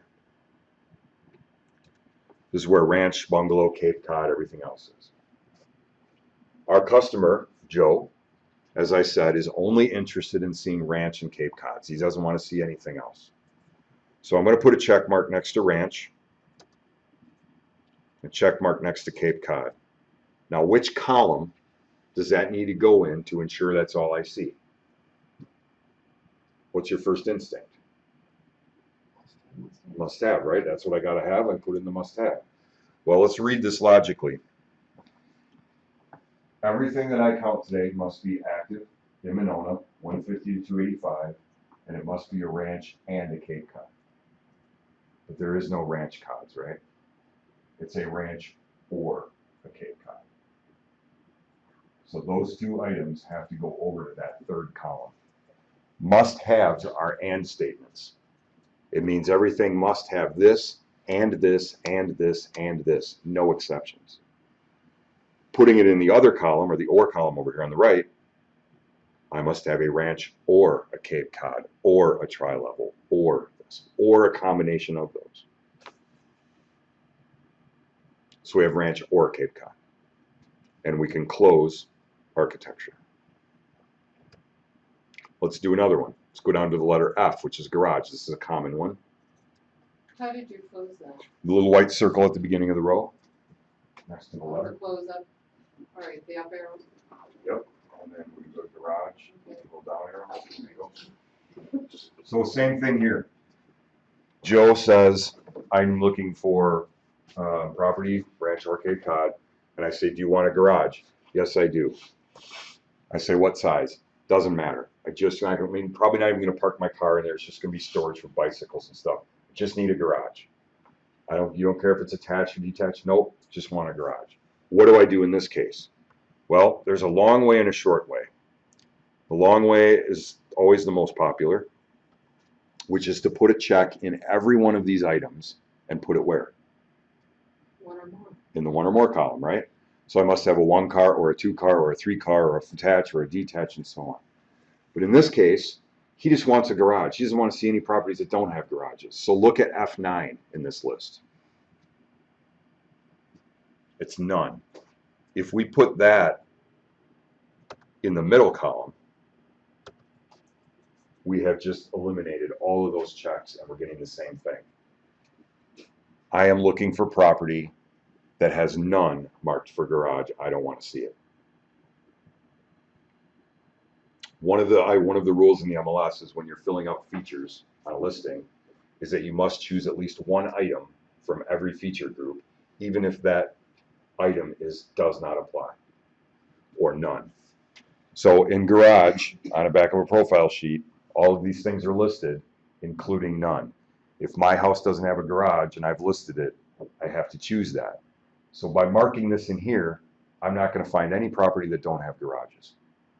That would be the same thing as leaving that empty and putting must have one or more in everything else. It's a short way of doing it. Let's look at this another way. I'm going to remove the none.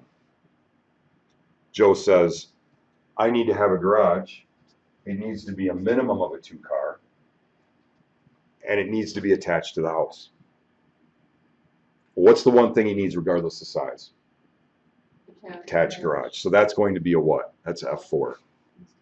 That's a must-have. I must have an attached garage. Okay, perfect. What size? Well, we've got 2 car and 3 car up here at the top. We've also got 4+ car down here at the bottom. He said a minimum of a 2 car. So I could select 2 car, 3 car, and 4 car and put that where? In the one or more column. Shorter way of doing that would be I must not have a 1 car. So I have to have an attached garage, but I don't want it to be a 1 car. That would give me everything else, right? So there's always more than one way to do this. These selections here are the #1 reason why your counts immediately go to 0, because you've put something in incorrectly and you've sort of canceled things out. So this takes a little practice, but with a little bit of time, you'll get it down. Now, one common mistake that I want to point out is that, let's say that somebody said to me, and I've had agents do this, I can't find any property to match what my customer wants. What are they looking for? A ranch-style home in Monona, and they want a 2-car garage or more attached. So I look at everything is fine, and I come in here, it says they must have an attached garage, but then they put this right here. And they claim that all they're getting are 2-car garages, not getting anything larger. There's one across the street that's a 3-car. It fits, but it's not coming up. Why? They think that by putting 2-car in the one or more, that this means 2-car or more garages. And it's not. It's this feature item, or this feature item, or this feature item. But not this feature item and larger. Make sense? Okay. So we're going to get rid of all garages now. I don't want anything selected in there. I don't want to limit us too much. And we're going to simply go up and hit save in the upper right corner. What we should end up with is like what we have up on screen here, Ranch or Cape Cod in this box. And we have a total of 9 properties, correct? Mine is 956, and I have no idea. Missing something. Missing status. Oh, okay. So we're going to minimize this stuff.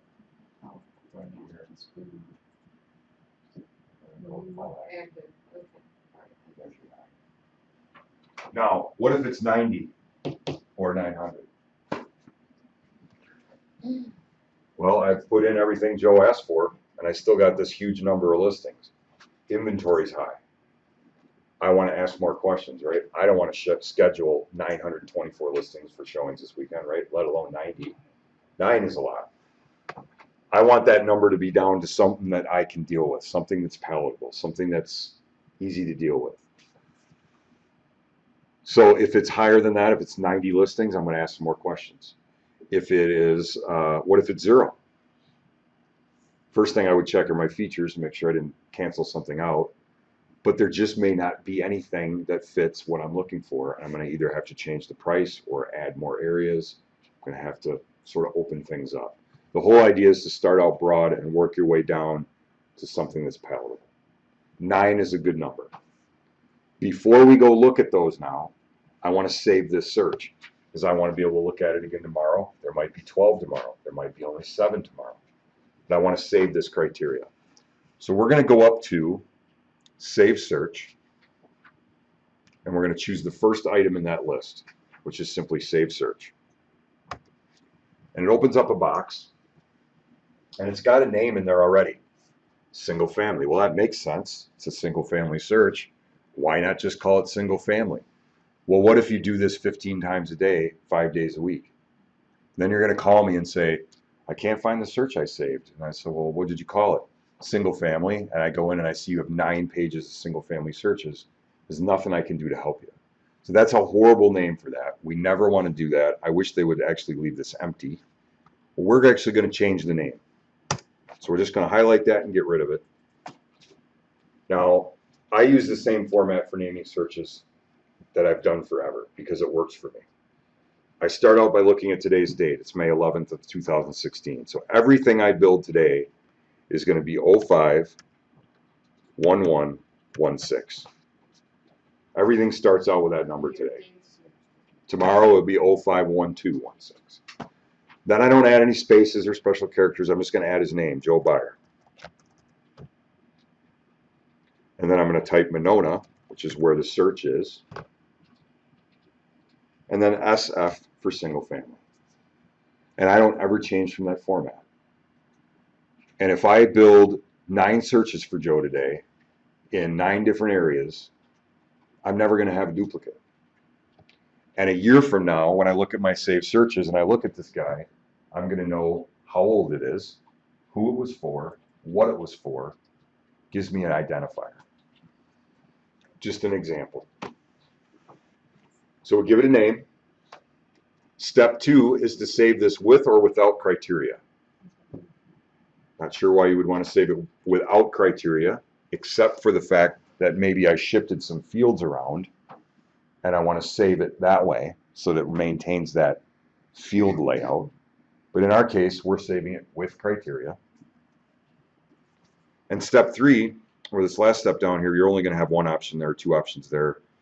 We're just saving the search. We're not saving it as a default or anything like that. We're just entering a name and we're going to hit save in the upper right. Now again, save searches do not expire. They're going to be in your save searches folder until you delete them. We can now take these and go look at them. I've got 9. I'm going to hit search over to the right of count here, and it's going to load up these 9 listings. What we end up with is our sub tab up here that we had originally, you can see has changed. It originally said criteria. It now has the name of my search on the left and the spreadsheet of 9 listings on the right. If you click on the left side of that tab on the name of the search there, you can see the criteria. If you click on the right side where it says Spreadsheet 9, you can view the results. So we can kind of go back and forth, which is kind of cool. Directly below that is the function bar. It has changed. We're going to cover some of these in a moment. Moving across the right of that bar, we've got the number of listings. We're on page 1 of 1 here. And an available reports button where we can change the view. Directly below that is the stats bar. We have 9 listings. High, low, average, and median days on market for those 9 listings. And also the high, low, average, and median and total price, both list and sold, for all 9 properties. And then, of course, below that is the spreadsheet. Does anyone not see these colored icons in the first column? Good. I don't have any red ones. I'll be right with you. Now, every one of these columns is movable and sortable. If I click on the word price, it will sort this low to high by price. If I click it again, it will sort high to low.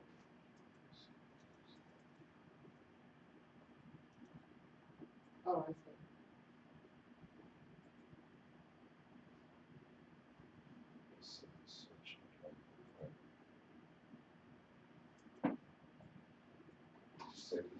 I did. It's right up there.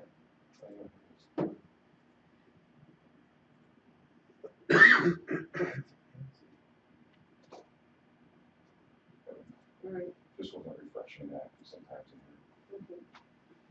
So again, click on price once, sorts low to high. Click on it again, sorts high to low.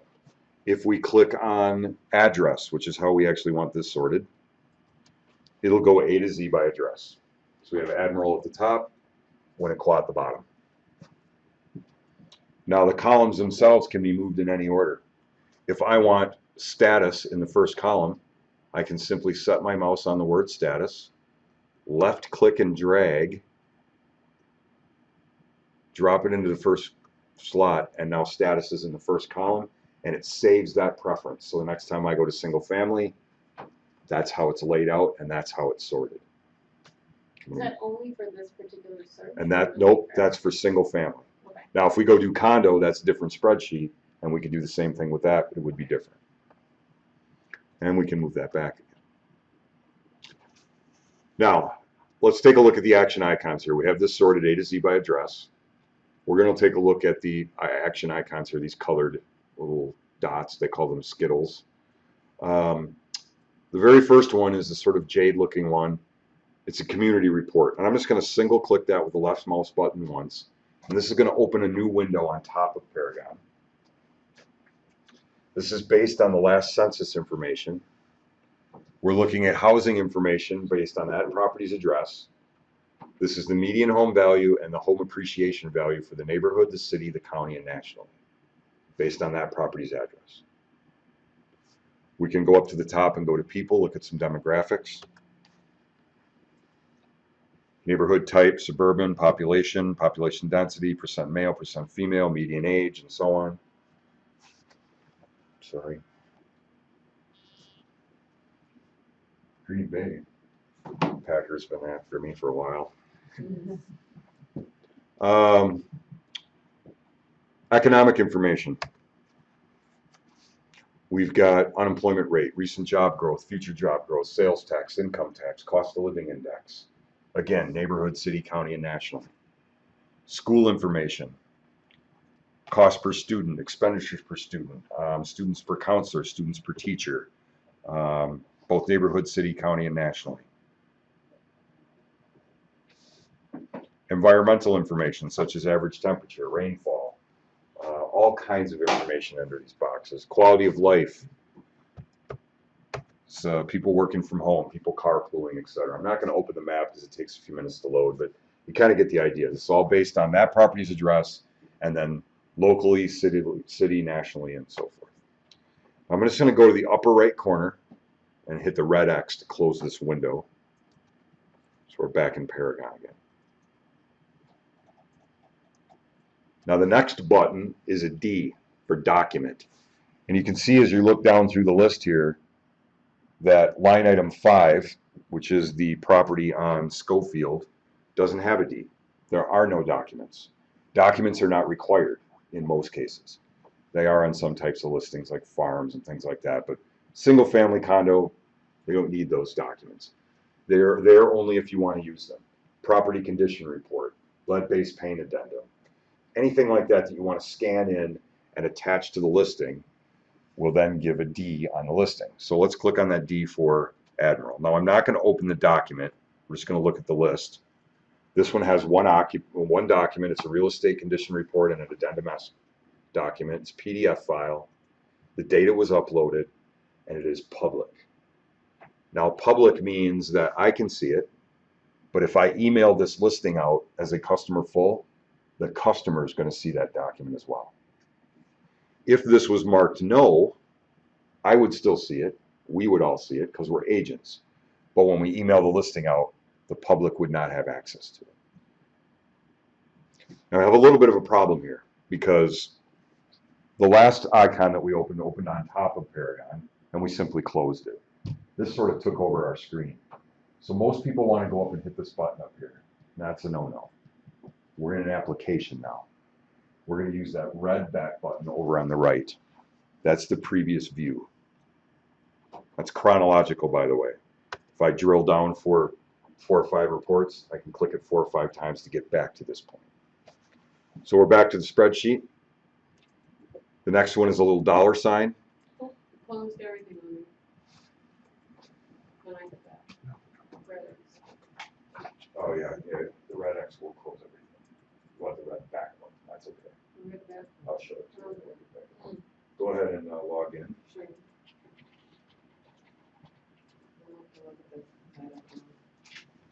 Sure. That's okay. That's right. 6511.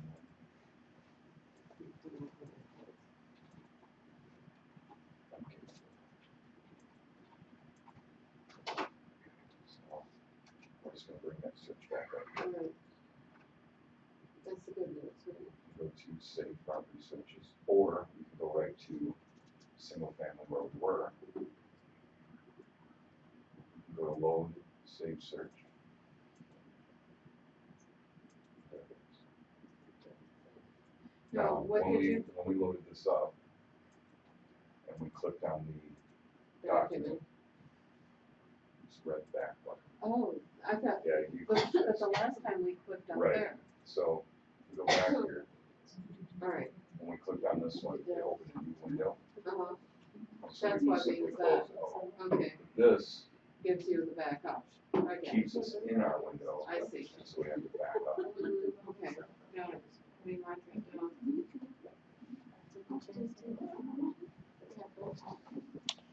Now, the next one there is the dollar sign. And if you're not seeing this on your screen, it's probably because your account was just created. Sometimes it takes a while for that to catch up. Most of us should be seeing this though. Dollar sign is the amortizer. And this is part of when you send out a customer full, they're going to see this as well. And they can simply click on it and they can calculate a payment, play around with interest rate, terms, etc. Gives them a little calculator to use. It's kind of a nice little tool. I'm actually going to close that in the upper right corner of that little panel. The next one is an H for history. And actually, we're not going to open the history for Admiral because there isn't any. I want to actually go down to Frostwoods, the next one down, the second one. And I'm going to click on the H for history because this should have a little more history on it, I believe. It does. So this is a history report. What we're seeing is the current listing, and as we scroll down, we're going backwards in time to the previous listing. This is a perfect example of a history report. 147.9980 was this listing, which was recorded in May 14th of 2007. It was first recorded and went active at 185.9 by C21 affiliated. A couple months later, it had a listing price change. It remained active, but it went to 179.9 by Century 21 affiliated. Then a month later, it had another listing price change. It again remained active, but it went to 174.9. In September, it had a status change. It went to pending. Price was still $174.9. And then a couple months later, it sold. The closing date was there. It sold at $174.9. Closing date was 10/2. So there's the first history of that address based on the MLS. Then we go up to the next one. It's the current listing. And that will track that all the way back to about 1994. Now, one of the things that you're going to see on my screen here, this is days on market. You're going to see days on market, which is DOM, and you're going to see CDOM, which is cumulative days on market. You're going to see that throughout the system. Days on market is calculated starting on the day that the contract was written. So let's say I take a listing, January 1st, 2015. It's a one-year contract. On December 31st, 2015, my days on market for that property is 365 days. The seller decides to go a different route. I haven't sold it this year, so he's going to bring you in. You come in January 1st, 2016. Sign goes in the yard, you sign the contract. Your days on market is 1, but your cumulative is 366. So it was my 365 and your 1. The only way to get cumulative to reset is to let 31 days expire at the end of the listing contract. 31 days have to completely expire. So at midnight on day 31, you can then relist the property and cumulative will be 0. And you're going to run into that at some point. You're going to get a relist from somebody or they put their property on for a couple months, they pull it off to put carpet in and they say, we want cumulative reset. You got to let 31 days go by. It's not a field, it's a calculation the system does, so we have no control over it. I'm going to go ahead and close history here. And we're going to take a look at the next one, which is map. And again, we're back to Admiral here. Click on the M for map. Pops up a little icon here, or a little window. We see an icon in the middle of the screen. That's the marker for where that property is located. If you click once on that marker, pops up a little window, shows you the address, price, a single photo, what the current status is. Now I'm actually going to go up to the upper right here and kind of zoom in. I'm going to zoom in a couple of clicks here so I can see a couple of blocks worth of streets. And in the upper left corner, in the menu up here, there's a stack of papers. This is your layers. And we're going to open that up, and we're going to put a check next to parcel lines. And then we need to close this panel. So there's a red X up here. Close that. And you can see, it's probably hard to see up here on the screen, but you can start to see the parcel layerings come out. Now if you click inside the parcel, not the green check, but the parcel that that green check is on, you can see what happens. And I probably zoom in a little more here so you can see that better. It gives us the lot size and the dimensions. Pretty cool. Click the one next to it, same thing. Now, that all depends on your zoom level. If you try to do that and it errors, you've got to come in a little bit closer in order to do it. But this is a super nice feature. We're going to go ahead and hit close in the upper right corner.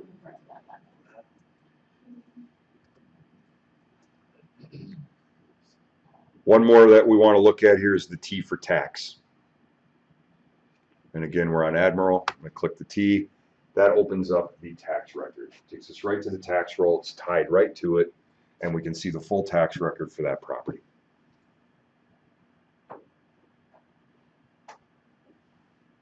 Now again, this sort of took over our screen.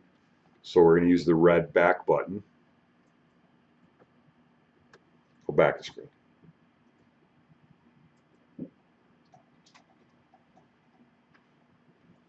Now, we're back at the spreadsheet again.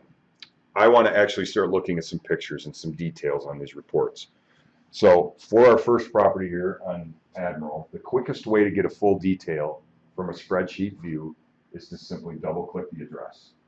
We're just going to left double click right on 5421 Admiral Drive. And that's going to open up our double click report, which we call an agent full. Need a plug? Yeah, I got it. There's one right over here, back of your table. So you don't have to go to the wall and trip over it. Just pass it down. Thanks. So this is an agent full. Got the photos in the left, which we can scroll through. We've got the action icons are on here as well, document, map, tax, and so on. If you scroll all the way to the bottom of this report, we see the private broker to broker information, listing agent and co-listing agent information, the listing office. We've got days on market, listing date, commission rates, expiration dates, all of this stuff down here. Now at the bottom of that, in red, this is not for public distribution. Very, very important that you don't send this out to the public. We all know from licensing class, who are we supposed to be representing in every transaction? Seller's best interest, right? By handing this out to a potential buyer, am I doing that? Am I giving up like the expiration date and a few other things that might affect the offer? I could potentially get myself in some trouble that way. So I do want to get this information to the customer, but that's what we use the customer full for. Now, if we scroll back up to the top, we can see that we've got all this information in here. If we go over to reports, green button all the way over on the right, it's up by that red back button, and we open that up, we are looking for customer full. It is either here or it's under details. It's one of those two spots. If it is in details, you can drag it up to this section. And it's just customer full. So I'm going to choose that. It's going to be almost identical to the same view. Photos on the left, map, document, calculated payment. But now if we scroll down to the bottom, all that broker-to-broker stuff is gone and it's replaced with my information, my contact information. That's what we want to be handing out to the customer.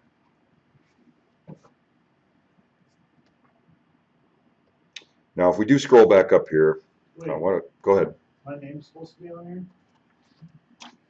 Should be. Did you say that in your signature? Yeah. Up here on the different report.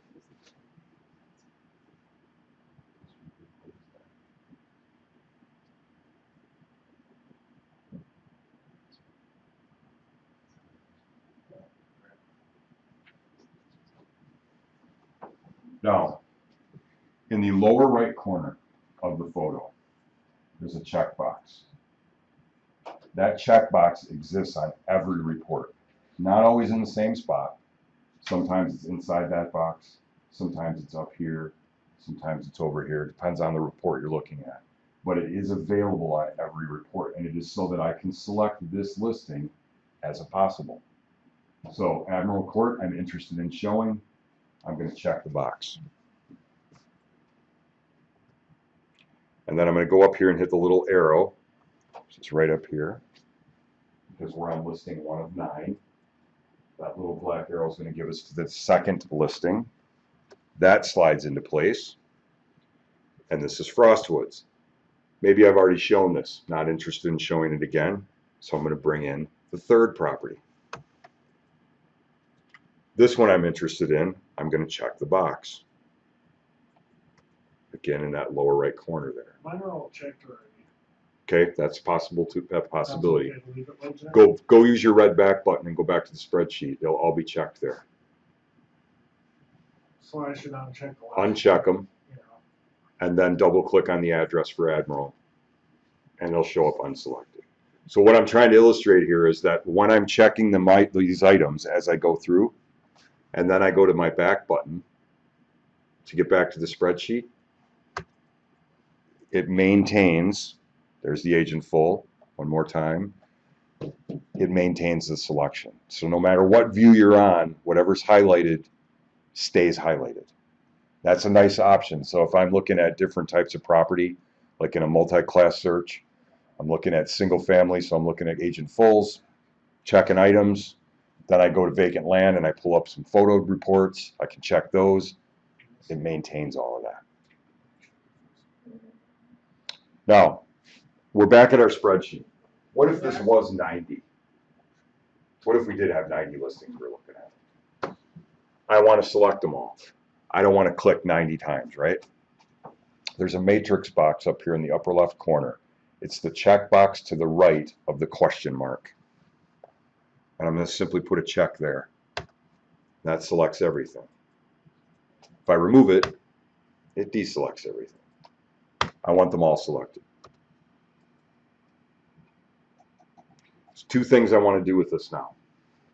I want to print these off, and I also want to email them. Please do not hit print. If you look up here, print is up here on the across the function bar. There's two options under print. Print and print plus. Print is one copy one time of what's on screen. So I've got a spreadsheet. If I hit print, that's what I'm going to get.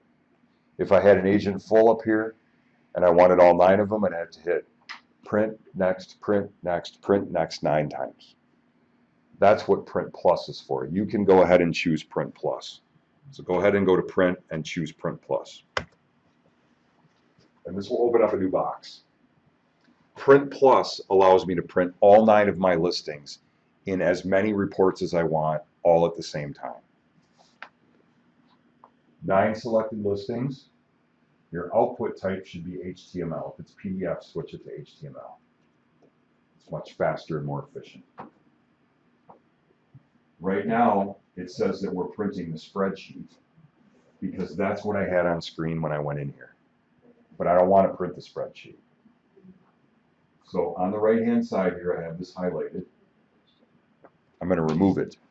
There's a remove in the middle of the window here, or you can double-click it too. But I just want to get rid of this spreadsheet over here on the right. So I'm highlighting it, double-clicking it, it's gone.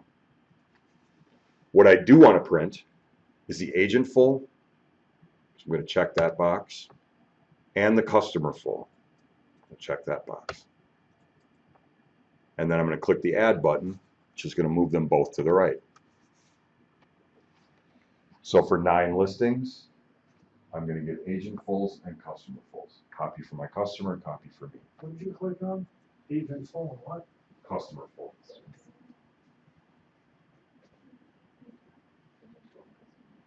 Yep. And then add. Now once they're over there on the right, they don't have to be selected again. You don't have to go in here and check these in order to print. Once they're there, they're there. They're only checked for removing. So I'm simply choosing whatever reports I want, putting them to the right, and when I'm ready, I would hit print. Please hit close. What's agent folder and then the customer folder? They're identical reports that we just looked at, but the agent full has the broker-to-broker information at the bottom, customer full has your information at the bottom. So please. What's the purpose of doing this again? So, well, I'll show you here in a second. So right now I could put, let's just say that I took, I don't know, all of these different reports and added them. For 9 listings, I'm getting 31 pages of all types of different layouts with one print button. Whereas here it's just one at a time. So I'm going to hit close here in the upper right. And now I want to email these. So again, I'm going to go up across the top and I'm going to choose the email right here. It's the 3rd button in from the left. And that's going to open up this window. We need to determine, in the upper left corner here, what type of email do we want to send? Do we want to send this as an attachment? Well, let's think about that for a minute. We've got 9 listings with an average of 25 photos each, and documents, and maps, and tax information. How big of an attachment is that? That is never going anywhere, right? What we want to use is hyperlink, and that's what we're going to use pretty much 100% of the time. There's some advantages to it we're going to see here in a few minutes. So hyperlink, selected 9 listings. What report do I want to send? Customer full. It's already over there for us. Now, because we're sending this as an email link, and there's really nothing to download, we could actually send a few more reports as well. So let's add a couple to this. I'm going to also add the large photo brochure. So I'm looking for that in the middle box here. Large photo brochure. I'm going to check that and add it. And I'm also going to add customer 9 photo. Select that and add it. So we have customer full, large photo brochure, and customer 9 photos. Pardon me? It's probably already over there. Oh, it is. Okay. It's over there by default. There's a way to try to get you to use that instead of anything else. Then we're going to simply hit email in the upper right corner. Don't have to check them. Don't have to check them, only if you want to remove them. Do you want us to press email? Yes, email in the upper right. Is it gonna email anything? Not yet. But it will, and it's going to send it to you. Oh, I see. So we got this compose email window up now. We need to enter where it's going. Put your own email address in the to field, please.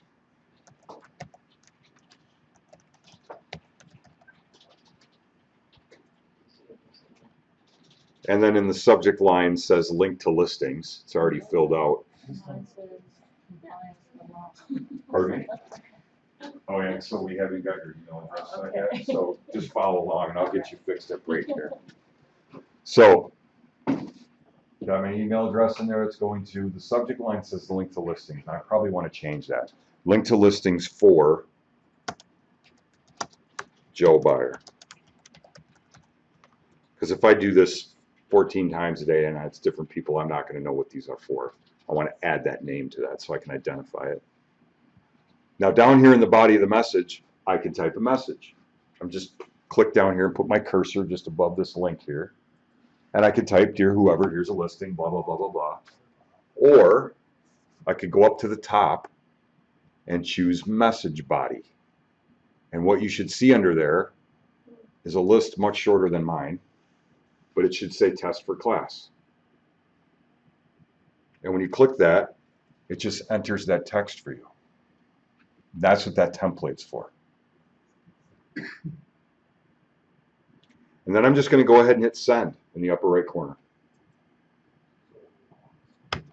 And what you should end up with is a window that looks like this. Green bar across the top says the email was sent. There's my message that I typed or that I entered.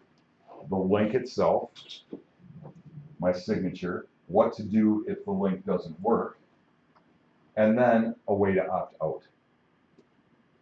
We're going to click on this link right here. It's what our customer is going to click on. So go ahead and click on that. You're going to get a new tab open. His browser is going to open. But this is how he sees the listings. In the upper left corner is my information. The listings are all up and down the left-hand side by MLS number. And as I click on those numbers, they display on the right as a customer full report. He has access to the map, the document, the amortizer, scroll through the photos. But he can also change the view. Right now he's looking at Admiral in a customer full report. Well, we sent a couple other reports as well. We could choose large photo brochure. Same property, different view. Is there something on Paragon that shows us what those actually mean? Because I didn't know what a customer 9 photos was, obviously. So Yeah, there isn't. You just got to go in and kind of poke around and look at them. Okay. And so, and if you take a look up here real quick, let me just close this up and get back to my report button here. So as you start poking around and looking at different reports and you find ones that you like and that you want to use, Yeah. you can drag them out of these folders up into this favorites. Okay. So for example, I've got customer with map in there, and if I get rid of that, it puts it back down into the details. Okay. If there's something that I want, I just simply go find it, I poke around a little bit, oh, I like this report, drag it up there. Now it's always at the top for your favorites. Can I view it somehow? Yeah, so to view it, I simply just click on it.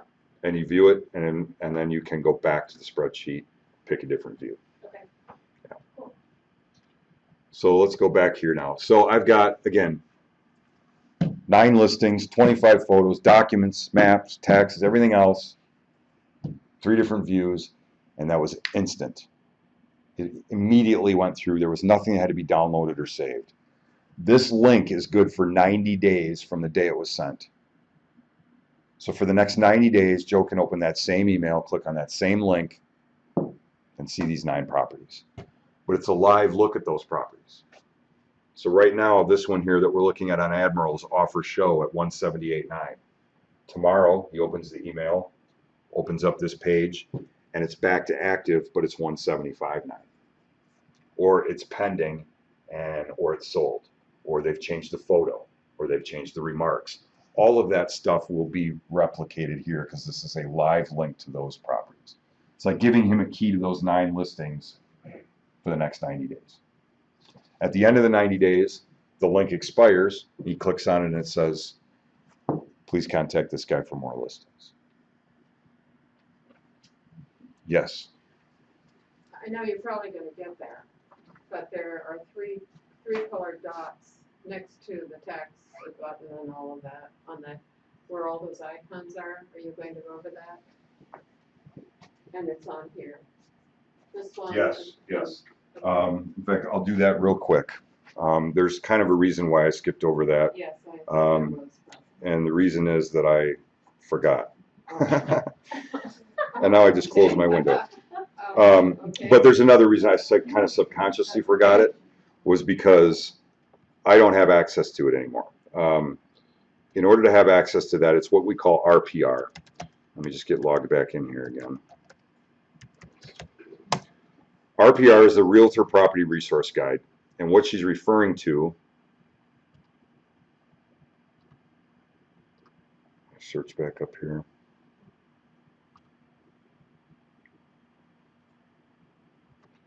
What she's referring to is this icon right here with the little yellow, green, blue, and dots in the center.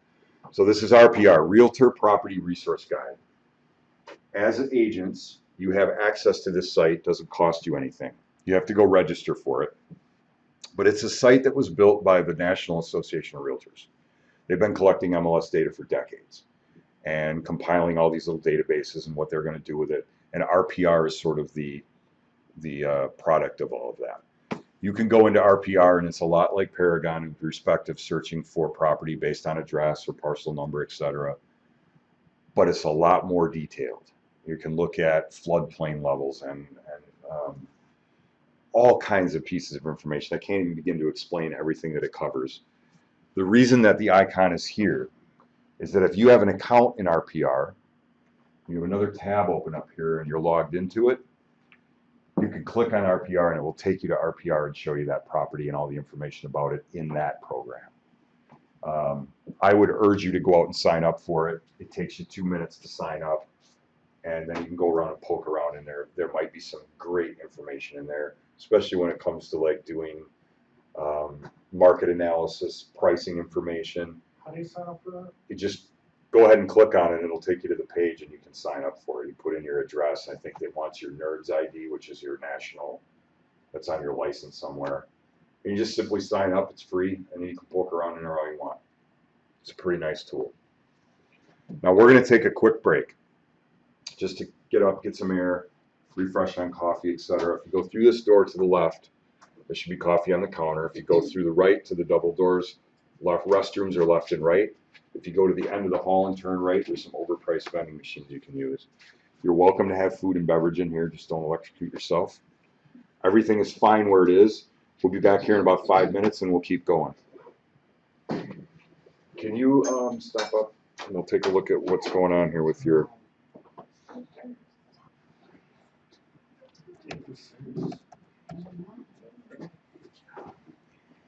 I'll look you up here.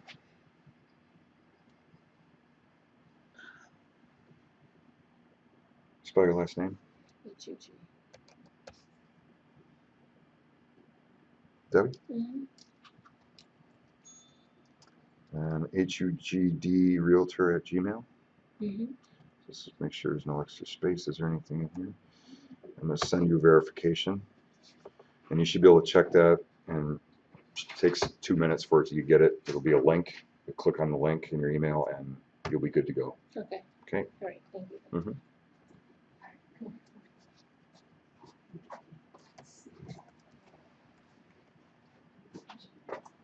Is there any way to change my name to Brad on there instead of Brad? I can't, pulls off your license. You've got to go through a change form and everything else to get it changed. They can't change it. It gets pulled, that stuff gets populated right from Department of Regulation and Licensing. I But can't that's the change name it. I had to use when I signed up though, right? 'Cause it's Whatever was on your license. Yeah. Then you can contact them and do like a change of information request, and they can change it all out. But Sounds like a pain in it the is a ass. pain. I'll just leave it. She's out near Dodge. Okay, so what we're going to do next is we're going to talk about auto notification or email notification, how we automate these processes. And this is where you're going to want to take some notes probably. Does anybody need pen, paper? I have extras up here if you need it. Okay, pardon? Pen, paper, anybody? All right. So what we're going to do is we're going to list this out as the 6 steps to email notification. 6 steps to email notification. And I'm going to go through and list them all out in order, and then we'll go back through them. Step 1, build the search. So we're simply building the criteria based on what we want. Step 2, save the search.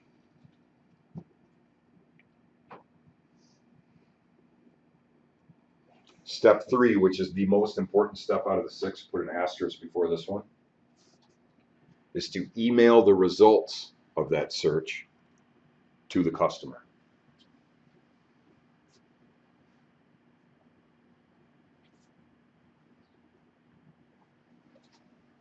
Step 4, add the contact.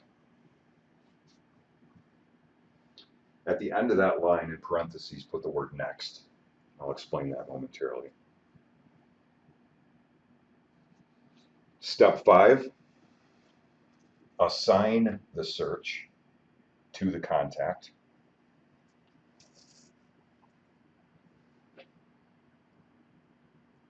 And then lastly, step 6, turn on email notification. So we build it, we save it, we email it, we add the contact, we assign the search, and we turn on the notice. Now those 6 steps does not matter what order we do them in. We can do them in any order that we choose. As long as they are all completed, we would have a working contact. For example, let's say that Joe is already in our address book because we had dealt with him once before. And we had already had this search built because we talked to him a couple days ago. We had built, saved it. So we already have it built and saved. Step 3 was to email the results. So we'd simply pull up the saved search, send out the listings. Step 4, the contact is already added. Joe's already there. So we'd simply open him up, assign the search to him, and turn on the notice. So it doesn't matter what order we do them in, as long as they're all done. So let's start at step 1, build the search. Now we've already done that. We did that in the first part of class. We went into single family. We went to Monona, active listings, 150 to 285, Rancher Cape Cod. We then saved that search in step 2. We gave it a specific name, 051116, Joe Byers, single family Monona. Step 3 was to email the results of that search. We had 9 listings. We emailed those listings out as a hyperlink, remember? A couple different reports. That's done. We're at step 4 right now, which is to add the contact. Now, before I go into that, I just want to go ahead and hit F5 on your keyboard to refresh. We're starting over here. And I'm going to pause before I go into this next step because there's a couple of things that I need to talk about first. There are some options when we go into this contact management module that we need to kind of explain first. Up under the main navigation bar up here, under contacts, we've got add contact, view and manage contacts, which opens up our list of contacts so we can view them and manipulate them. The third option there is manage groups. Now, groups are mailing lists, they're distribution lists. Think of them as folders that you're going to put contacts into. And when you put them in there, you can email that group with one email and they'll all get it. So it's a distribution list. Well, you're on the wrong jacket. Close this. Close this. Now I can't find.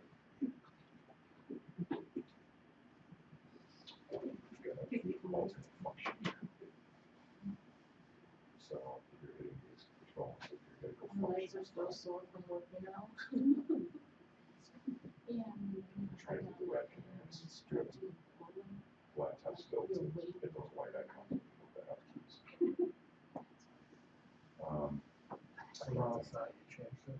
We No, anytime you want to use the red ones, just hold the function key down. Hit them. So red to red. Otherwise, they default to the white ones. So we've got add contact, view, manage. We're in manage groups right now. And that's where we're actually going to go. Manage groups. Now, I got one in here I'm going to get rid of. Now, you're not going to see any groups listed here. You haven't set anything up yet. We're going to add a new group. Just going to hit the plus up here in the upper left corner. And it wants to know what we want to call this group. And we're going to make one for inspectors.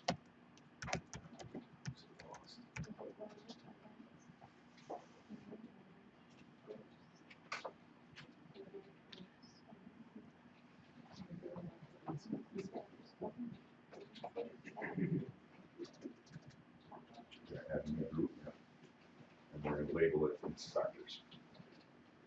So we're just creating a group, or a folder, if you will, called inspectors, where when we start adding certain inspectors that we use on a regular basis, we can add them to this group. And then maybe I need an inspection done by Monday. Rather than going in and individually emailing each inspector, I can just email the inspectors group, and all of my inspectors are going to get a copy of that email. Hey, I need an inspection by Monday, and I wait for them to respond. So that's kind of what it is. So I simply hit save, and now I have a group called inspectors. Now, if I open that group by simply clicking on its name, I can see the individuals that are in that group. There isn't anybody in there yet. Now, if we go up and add new, it will open my address book in Paragon. And I can say, yeah, I want this guy and this guy and this guy to all be in that group. I select them, I say add. They are now part of that group. So then again, as I'm adding contacts now, this will be an option for me. I can put in their first and last name, their email address, their phone number, their mailing address, and then it'll say, do you want to make them a member of a group? If so, which one? And inspectors would be listed there. Check that box, they're automatically added to this group. Let's go up here and close this groups tab. And we got to look at one more item in here under contacts at the top, and that's reverse prospecting. When we talk about email notification, we're prospecting. We're looking for property for this contact that we have. Reverse prospecting would be the opposite. I have a listing, and I'm looking for people that are interested in this listing. So I'm going to go into reverse prospecting here, and you're probably going to want to follow up here if you don't have any listings in there yet. It's common. I don't have any listings either, but I have all these temporary ones that I'm using. And I'm looking for one specific property in particular. It's a property I have on Marcy Road. So I'm simply scrolling down. It's not on this page. Let's go to the next one. And I'm looking, there it is, 3509 Marcy Road. This is a listing that I've had for quite a while. When it first hit the market, a lot of showings, open houses were busy. It's a great property. It's right across from Winnequa Park. You can sit in your front yard and watch the fireworks on the 4th. It's a block from the pool and the skate park. Beautiful little house. But everybody that walks in and walks up to the front door, it's like, wow, this is great. They walk in and they're like, wow. Every room in the house, including the kitchen and the bathroom, has this 1974 purple shag in there. Horrible. You just walk in and you're like, you get dizzy. So everybody just turns around and walks right back out. Hey, is there hardwoods under there? No, you're going to have to replace carpeting. All right, see ya. Out the door they go. So this has been going on now for a year, and the seller's like, hey, Why aren't we selling this house? So, well, man, it's, you know, it's the purple carpet. Nobody likes it. Well, I'm not replacing it. I've had that carpet in there since the 70s, and it's a collector's item. I'm not getting rid of it, right? It should add value to my home. It doesn't. We need to do something about it. So after some talk, she agrees that maybe what we should do is offer some type of um, maybe a carpet allowance at closing. Let's do a $3,000 carpet allowance if you can bring me something that's going to close by August 1st. That's a great idea. But all these people that have been notified of the property and walked into it and walked out, how do we get them back into this house? That's what this tool is for. So I highlight Marcy Road and I go up and get a count. It says there's 18. And I load that up. I'm not going to see 18 prospects. I'm going to see 18 agents that have prospects whose searches result in Marcy Road as a match. So Tamara, Lori, Alex, Mark, they all have customers whose searches result in Marcy Road as being a match. It's the right price, it's the right location, everything fits, but they've written it off because of this carpet issue. So now what this allows me to do is select all of these individuals, or certain ones, or in other words, I could maybe choose the first 3, or I could select them all, and I can go up and choose email. They will all get a copy of the email, and in the email I can say, hey, do you remember the purple monster on Marcy Road? We're offering a $3,000 carpet allowance. Maybe you would want to come back and see the property. That might bring them back in again. So it's sort of a way to kind of go back out and reconnect with these people that have already walked. That makes sense?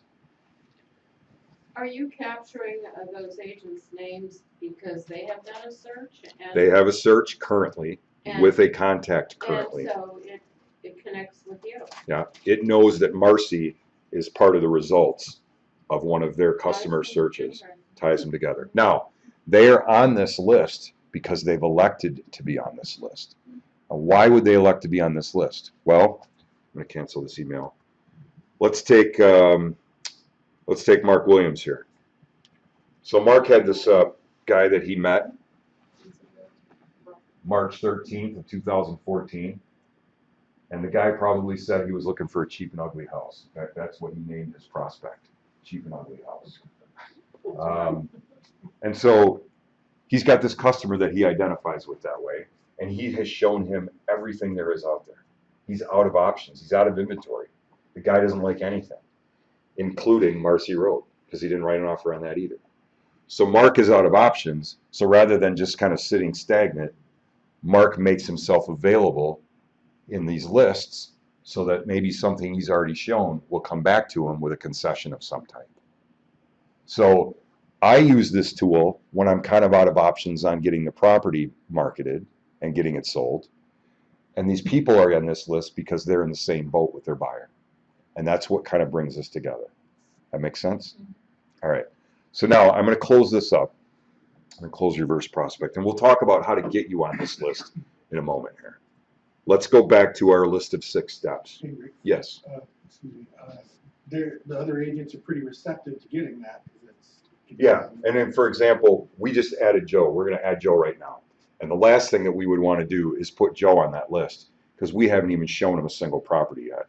And so we're going to end up trying to get on that list, and we're going to get notified about properties that we haven't even had time to look at yet. So again, it's something we do down the road. Now back to our 6 steps. Build it, we did. Save it, we did. Email it, we did. We're at step 4, adding the contact. So we're going to go up to contacts, and we're going to simply choose add contact. That's going to open up a new form. We've got 2 required fields in here, first and last name. Without those 2 items, I can't save and move on. So let's put him in there, Joe Buyer.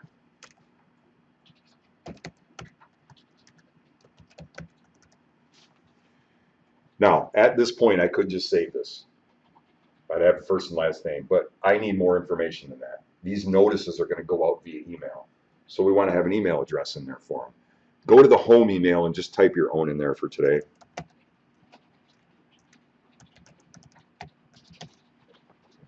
And then we're actually going to try to put a dot in the circle at the end of that line where it says primary.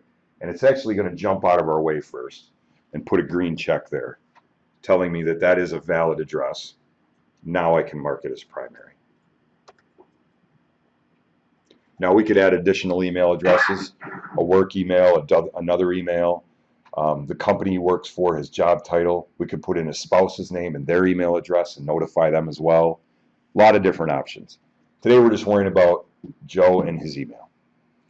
Scrolling down, we've got address information. Now, this never used to be very important in previous versions of Paragon, but now we have the ability to generate mailing labels from our Paragon address book. So when we want to send out holiday greetings, football schedules, basketball schedules, etc., we can do that provided we have an address for them. Now, if we want to keep their address but they don't want to get any mailings at all, we can put their address in and check the box above it. They've requested privacy. They're not going to be included in the mailing label program. Website and internet, they don't get used a whole lot, but it could be joebuyer.com, wisconsinhomes.com, whatever. However you want, whatever you want to use that for. I don't see it get used very often. You're the only one that's going to see this, by the way, so you fill it out as much as you think is necessary. Now, if we go up to the top up here on the right, we've got phone number information. We get a home, work, personal cell, work cell. We could fill those out. And then we could save and go in and change that to fax machines and pagers and all kinds of different. You can have up to 16 phone numbers for a contact, which is insane. Hard to get one sometimes. Manage contact. What type of contact is he? Is he an appraiser? Is he a buyer, contact, family, a friend, a lender, an inspector? Is he any combination of those? He's a buyer and a seller and he's a family member. Or he's a buyer who's a friend and a lender. It's whatever you want to do it. Now the reason these are here is if you look up here on screen, when I'm looking at my contact list can get huge. I've got agents out there right now that have somewhere between 5,000 and 6,000 entries in here. And we can filter these down by using these items. So when I'm at my contact list, I can go up to types and I can say, show me everybody who's a buyer. And it'll limit my list down. Show me everybody who is a inspector. It'll limit the list down. So it helps us to filter that down and keep more track of it. So for Joe here, we're going to mark him as a buyer, and we're also going to mark him as a family member. Groups. Now we added one group called inspectors. If we want to make him a member of that group, we would simply check this box and he would get automatically added to it. We're not going to do that today. Here's the reverse prospecting section. If you want to be in that list of agents that other agents can search against, like Mark and Tamara and the ones I showed you on that list, you turn this on. You simply check the box and you put in an alias name. This is where Mark put in Cheap and Ugly House. It can be Batman, it can be initials, whatever it is that you use to identify them. Now again, this allows other agents to match their properties to the prospect. Your name and your prospect's alias name would be displayed. Now again, this is brand new. We haven't shown him any property yet, so I don't want to turn that on yet. If I show him these 9, a couple months go by and I show him everything else and we're out of options, then I'll probably come turn this on. So I'm going to get rid of this. Check. Source, where did I meet Joe? Newspaper, website, television, etc. If what you want to use is not on that list, you can choose other. Come down into the comments. Met Joe at an open house. He has a house to sell, needs to be out by August, blah, blah, blah, blah, blah. Now all we're going to do here is save this contact, and that's in the upper left corner. And all that happens when you do this is it just shifts this over to the right, saves the contact, and displays some folders. So I'm going to hit save. That shifts over, still seeing the same information, but now I've got some folders here. That was step 4, adding the contact. And I told you at the end of that line to add the word next. That's over on the right-hand side. Hit next, and it brings you to step 5, assigning the search. Now, I mentioned at the beginning of this, it doesn't matter what order we do this in, right? Let's say that we didn't do step 1, 2, or 3 yet. We started out at 4 by just simply adding the contact. Well, now we got to go back to step 1 and build a search. We would simply add a new search. We've already done that, however. So we're going to load an existing saved search, the one we've already built. So we're going to simply click on load an existing search. That opens up this little window that shows a list of all of your saved searches you have currently. Does anyone not see their saved search from earlier? Good. You can see from looking at my list up here how important it is to label things properly. I have a question about Yes. the labeling of it. If you wanna go in and change the name, like Joe Byer, where do you go to do that? You go into your saved searches up here under the main search tool, Uh-huh. open that search up, and then save as, Okay. and change the name. So looking at my list up here, I've got one called 1, 2, 3, 4, 5, 6.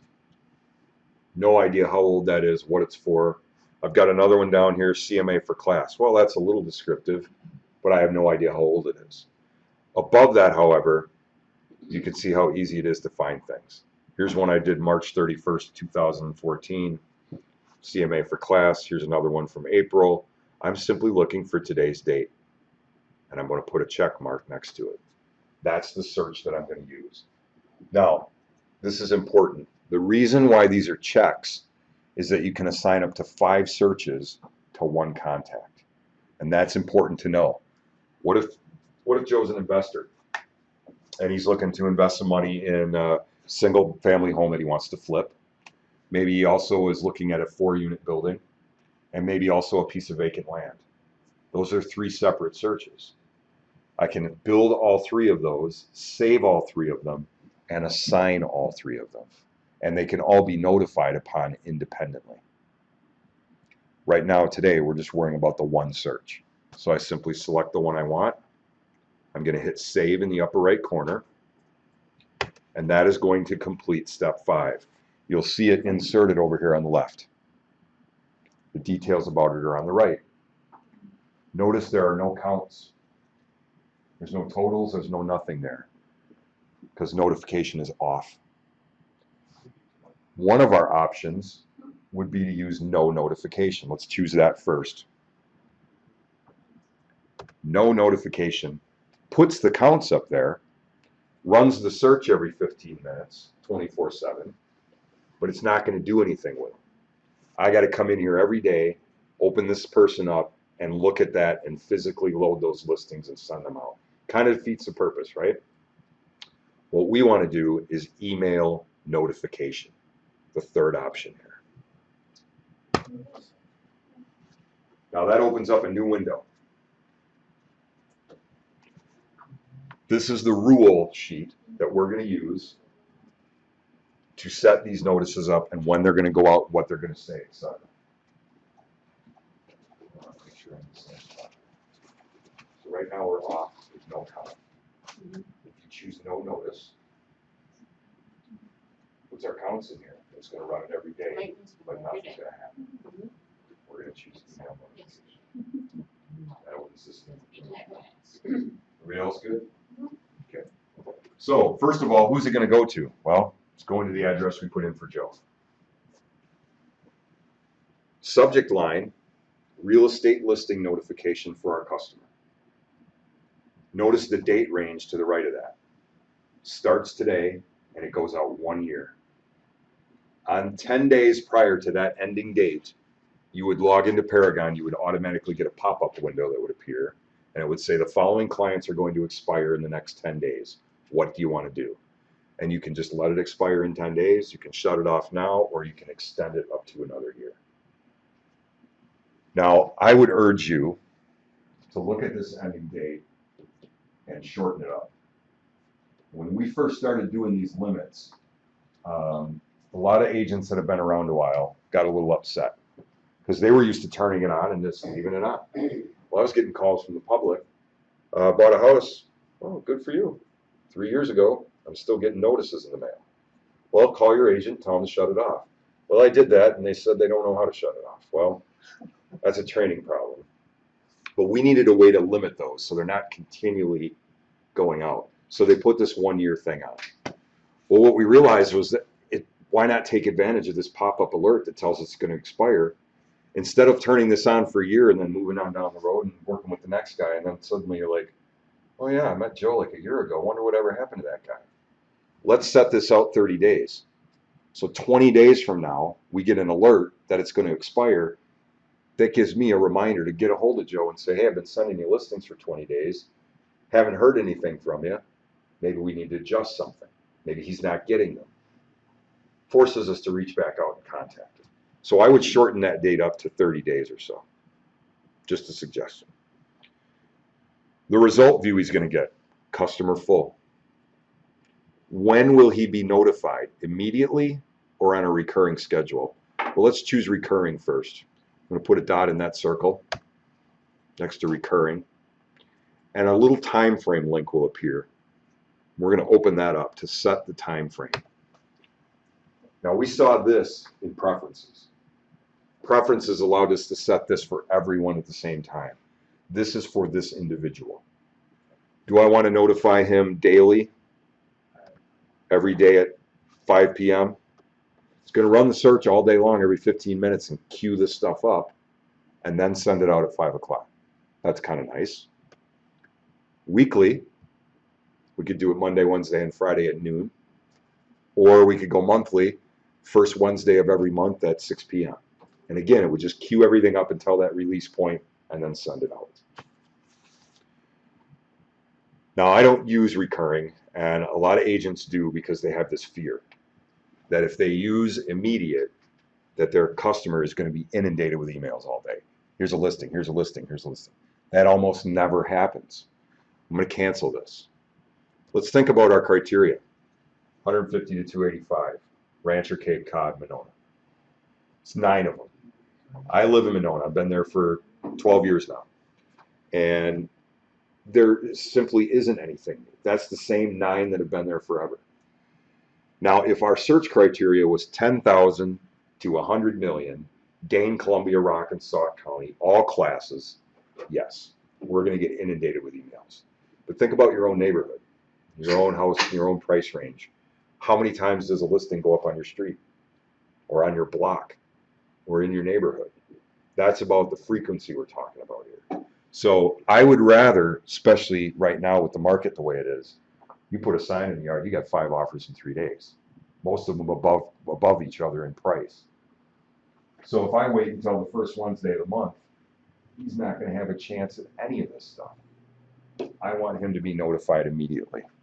If a listing goes in at 4 a.m., I want that email in his inbox by 4:15. If he doesn't read it till Wednesday, that's on him. There's also nothing wrong with him thinking that I'm up at 4 a.m. searching for property, earning my commission. So immediate's a better option here. Now, what type of changes trigger these notices? The default is a price change on my matches or any new matches in general. So anything that fits the criteria, I want it to notify him. If any of those matches change price, I want to notify him. Now we can add to this. Little magnifying glass there.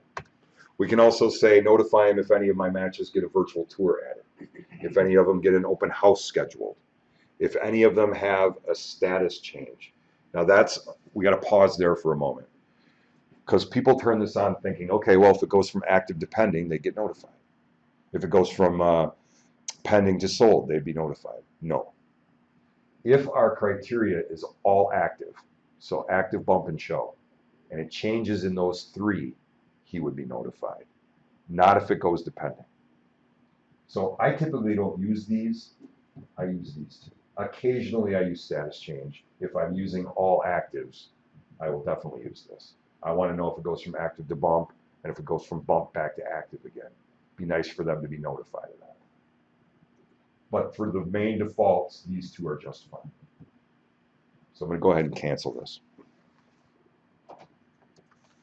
Now, what do I want it to say? And again, I can go down here and type a message. Here's a listing, etc., etc. Or I can go up and choose message body, test for class, or any other template I have set up. And that simply enters that text in there for me, and I'm ready to go. Please hit OK in the upper right corner. You can see now we have email notification 1 assigned to this search. And if we highlight that on the left here, we can see the details about it. It's on, it's going to Joe with a customer full immediately after the listing hits, and it's good for 1 year. Now, I mentioned that you can assign up to 5 searches to one contact. Each search can have 3 notices. I've got a search here for Joe that has a notification that's going directly to him with a customer full. I could add an additional notice that would come to me once a week with a spreadsheet, or maybe to the lender with a spreadsheet, whatever. And they can all be different times and different reports, but 3 notices per search and up to 5 searches per contact. Now we need to talk about what triggers these notices. Let's go through some scenarios here. On the left side, we're going to click on the name of the search here, so we can see the details about it on the right. Okay, in a search, we have 9 listings, 9 of which are brand new because we did this today. Nothing changed in today's date. I'm going to start running this search every 15 minutes. Let's assume it's tomorrow morning. So we come in tomorrow morning, there's still 9 matches, but there hasn't been anything new or changed for the day. So we're at 1 day back. So we have 9 total in the morning, nothing new, nothing changed. Starts running the searches every 15 minutes. A listing gets added to the MLS. It's in Monona. It's 160,000 ranch style home, new or changed. It fits our criteria, right? It's a ranch style home. It's 160,000. This goes to 1. This goes to 10. Joe gets an email with a link that's good for 90 days. Searches continue to run. A few more hours go by, another listing gets added. It's 200,000. It's a Cape Cod. It's in Monona. New or changed. New, right? It fits. This is now 2. This goes to 11. Joe gets an email. Now, there's a listing that's been on the market for like 6 months in Monona. It's listed at 175,000. Drops to 173. New or changed? Changed. Changed. This becomes a 1. What would happen to this number? It would stay the same, wouldn't it?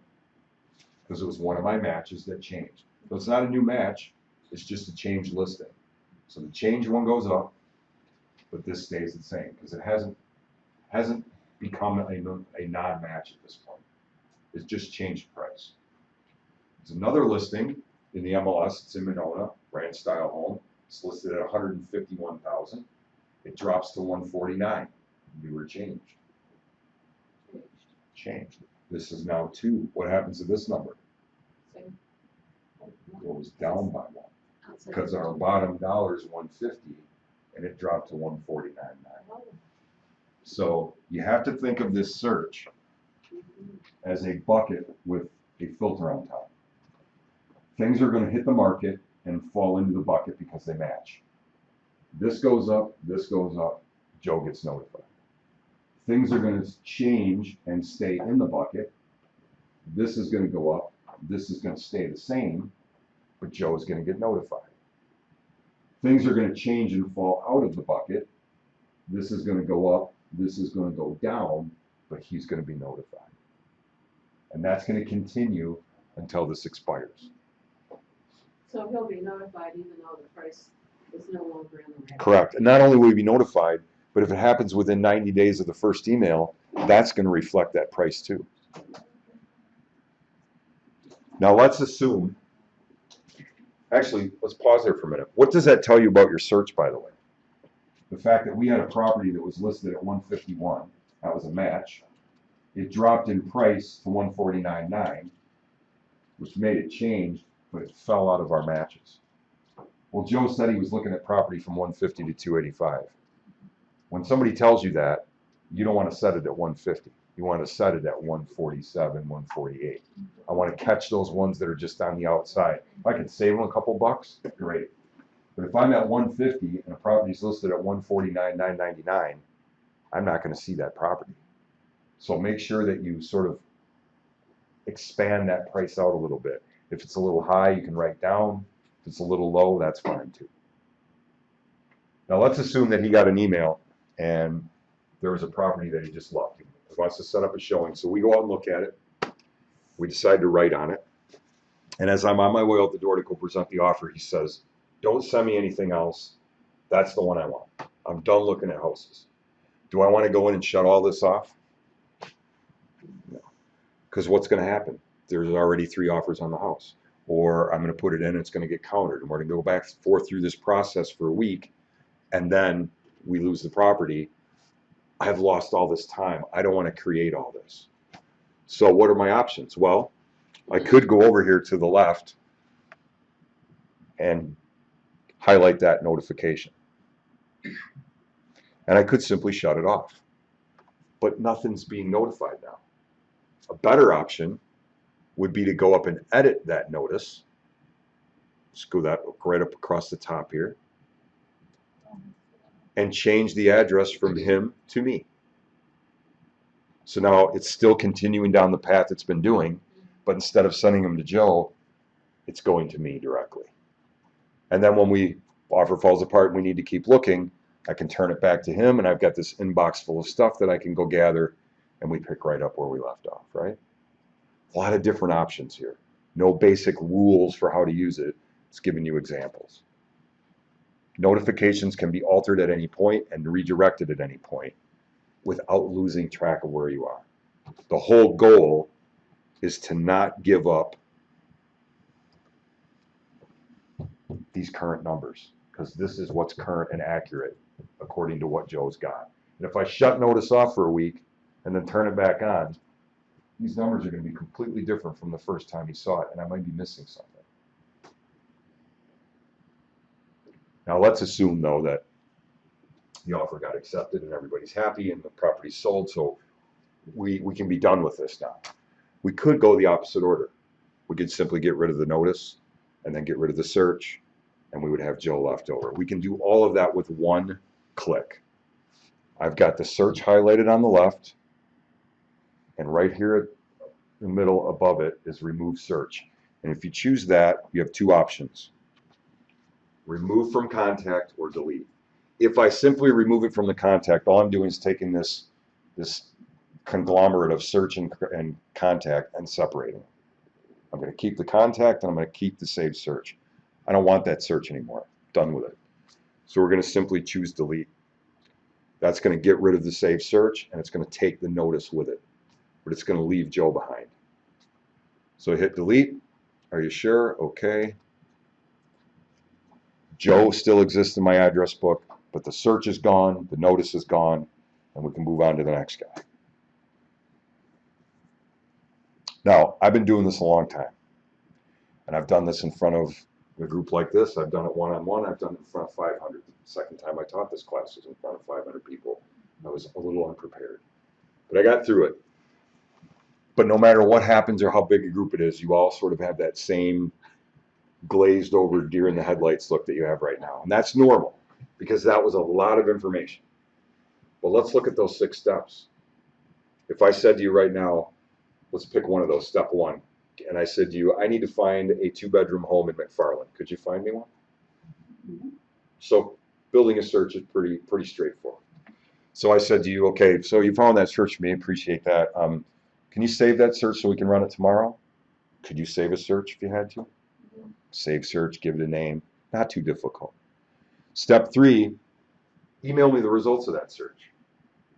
Okay, well, I think I could do that. I'm not sure. On the home page, quick guides. There is a guide called emailing listings, saving searches, building searches, adding contacts. All 6 of those steps are listed as an individual tutorial in this link. And they are available sometimes in both video and printed. Sometimes it's one or the other, but they're all covered in there. Now, if the worst comes to worst, you go through the 6 steps, you think you got everything done, and you're just like, it's not working, I don't get it. Call us here at the office or email us, and we can use this tool that we have called Assume Identity, which is not a bad thing. It just means that I can get into your Paragon and kind of see where you left off. You can say, yep, you got it all the way through step 4. this is what you're missing, and I can help you get over that hump. I would urge you to go back and do this today. You already have Joe set up, so now go back to the office, build a search, pretty broad one, like maybe, I don't know, 200 to 700,000 in Madison. And just so you get some decent results, go through this process and turn it on, and then watch it kind of go the next few days, and you'll get a better feel for how this works. If you wait till next week, you're going to forget it all. But again, not the end of the world, because there are quick guides and videos on all of this stuff. Are we cool to move on? All right. We're going to hit F5 again, or function F5, if you will, so that we can start over. By the way, this is that pop-up window I was talking about. I have a couple of contacts in here that are going to expire relatively soon. And so one of my options here is to look at it, and it expires on June 1st. Now I can renew it, and it'll renew it for the same amount of time. I can deactivate it, or I can just ignore it, and it will cancel automatically. If I choose to renew, it removes from that list, and now it's good for another year. If I ignore this one and just keep hitting cancel, it will eventually shut off. So, what we're going to talk about next are just some real basic other ways of searching. We talked about going into single family, active, Monona, etc. A couple of most common ways to search are MLS number and address. So we need to cover those a little bit. On the left side, we've got an MLS number field here. And we just simply go in there and type in the number that we're searching for. And I'm going to give you a couple. 341123. That's a pretty old number, but 341123. If you hit enter on your keyboard, that number goes in as its own cell now.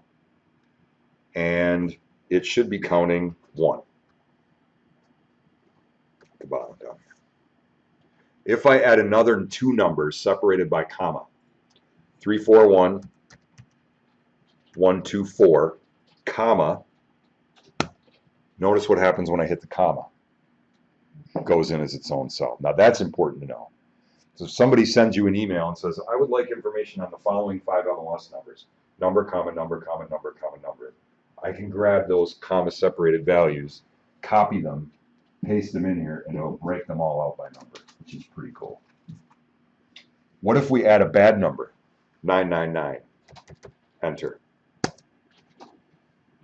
It doesn't prevent me from moving on and continuing to enter numbers, but it only counted the 2 that were good. In our old version, if you typed in 25 numbers and you mistyped 1, you would get 0 dot error and you'd have to start over, and you have no idea why it failed. At least now we can continue. So we got 3 numbers in there. 2 of them are actually legit, 1 isn't. We found 2. We can hit this little search button down there to the right of the number and load those 2 properties up. And we should be right back where we started from. We have a spreadsheet. What do we want to do with it? Sort it, open them up by a double click, email it, print it, etc. Just another way of getting a result. Now I'm going to go up here and kill this quick search tab up here at the top. And you'll notice when I'm back to the quick search, it maintained that data. Anytime that you use the quick search and you load the results, it continues to hold that. So you need to go down and hit clear. Because I get calls on this all the time. I put in the MLS number for my property in the quick search and it's not finding it. I know it's there. And it's usually because they've got the number in there, but they've got something else in one of these boxes.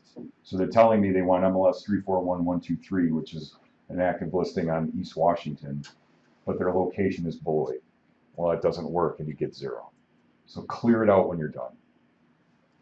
We also have address search in here. And it's a little bit deceiving actually. It's set to single, which means I'm looking for a single address. So I'm going to put one in there, 1008. There's no maximum because this is just a single address. No direction. But the street name is Sioux, S-I-O-U-X. And I'm going to go down and get a count. Now I found 3 of those. What if I wanted 1008 Sioux, 421 Winnequa, 618 Dean? 3 different addresses. Well, we're in a single address here. What if we pull that single down? Oh, multiple, cool. I choose multiple. This is not a multiple address search. It should say range.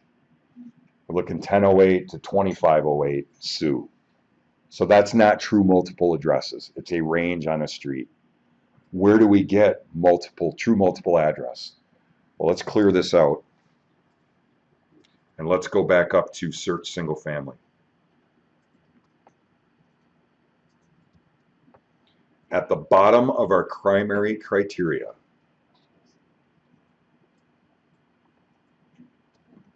is multiple address. That's what we want next. So let's scroll down.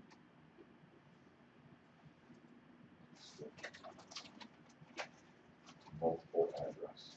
Follow that across. So search single family, scroll down, multiple address. And there's a magnifying glass there. We're going to open that up. This is true multiple address searching. And we're going to set up a couple scenarios here.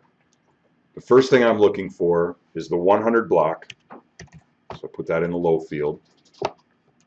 To the 1500 block in the high field. Direction is east. Street name is Washington. Now I'm not adding court, road, street, avenue, anything like that, because even though there are checkers in the system and they police the system to make sure street tags are correct, somebody might have put it in as East Washington AV instead of AVE. And I'm going to miss out on that one if I put that in. So I leave all that stuff off. 100 to 1500 East Washington, and I'm going to click Add. I also want next the 300 block to the 2500 block of West Washington.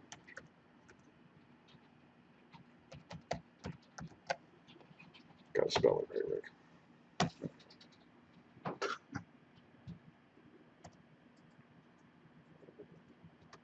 And I'm going to add that one. So 100 block to 1500 block East Wash, 300 to 2500 West Wash. Now I also want, on the next one, the 0 block to the 5000 block, any direction of Johnson. So you can't actually put in a specific address. We're getting there.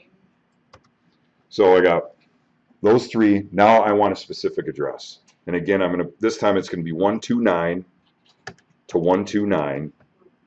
No direction. Street is Bradford. Bradford.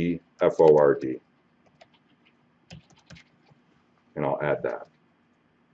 So this is true multiple range everything address search. And I'm going to go ahead and hit save in the upper right corner.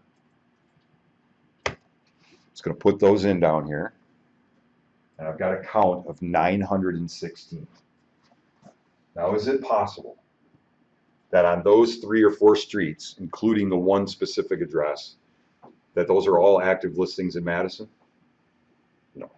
Those are actives, pending, solds, expireds, and withdrawals all the way back to 94, everywhere. So we need to go back up to the top of our criteria, and we need to set the status as all active.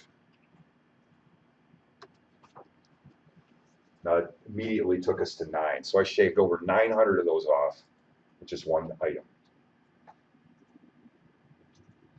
And I can't stress this enough too. When you're doing searching in whether it's address or full criteria, we all seem to search based on what we think is the type of customer that actually exists today. When I had my license, I was under the impression going in, thanks to this kid who sat next to me in class and kind of recruited me. Like I was working 2 jobs and going to school full time.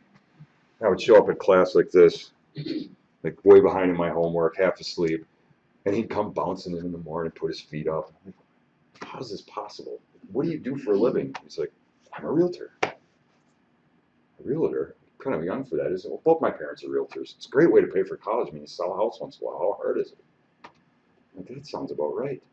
So I went out and got my license, got everything done. Well, I'm still paying for college, but I did that for a couple years.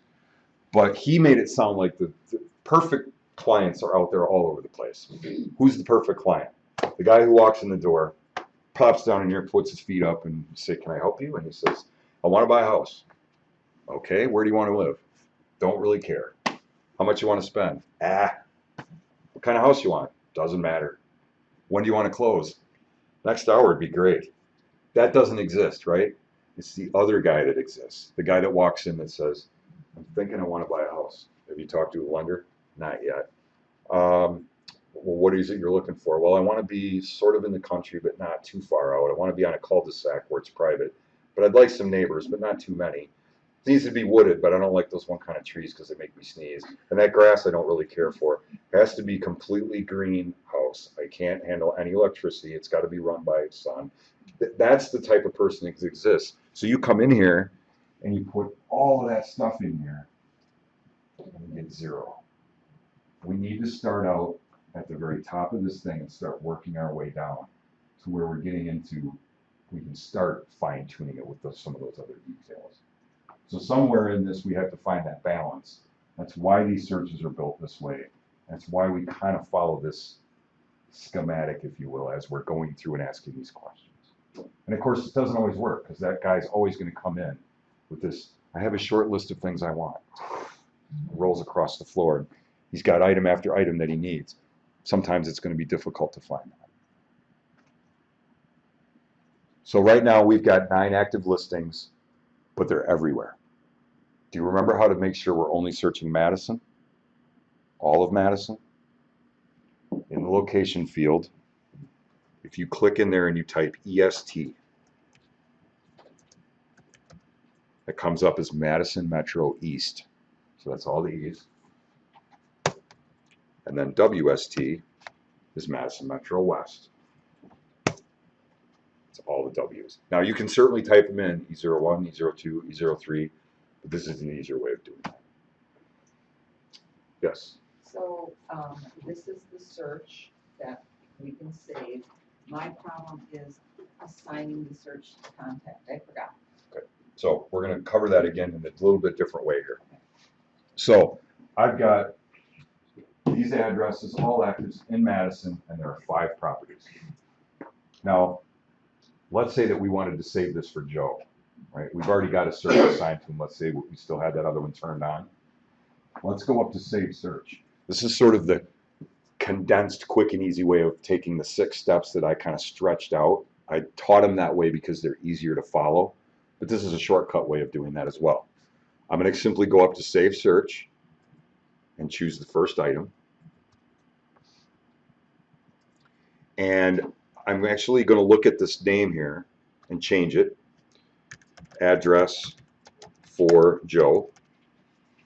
Just bear with me here. Doesn't really matter at this point. Just giving it a name. This would certainly be the dates and everything else I used it for. This looks no different than what we did before, right? Saving the search. But there's a tab up here that we didn't talk about before. And let's go to that. Contact. Now, when we go into contact, we can actually assign this directly to Joe by clicking the magnifying glass. So I'm going to click that little magnifying glass, and it opens up my list of contacts. And I want to assign this to Joe Byer. So I see my list, I find his name, I check it, and I hit save. I now have a search named this, which is automatically assigned to Joe. And if I go up here and just save, it is assigned to Joe, but it's off. I'm going to choose Save and Notify. And that's going to take me right into the rest of the 6 steps automatically. Save and Notify.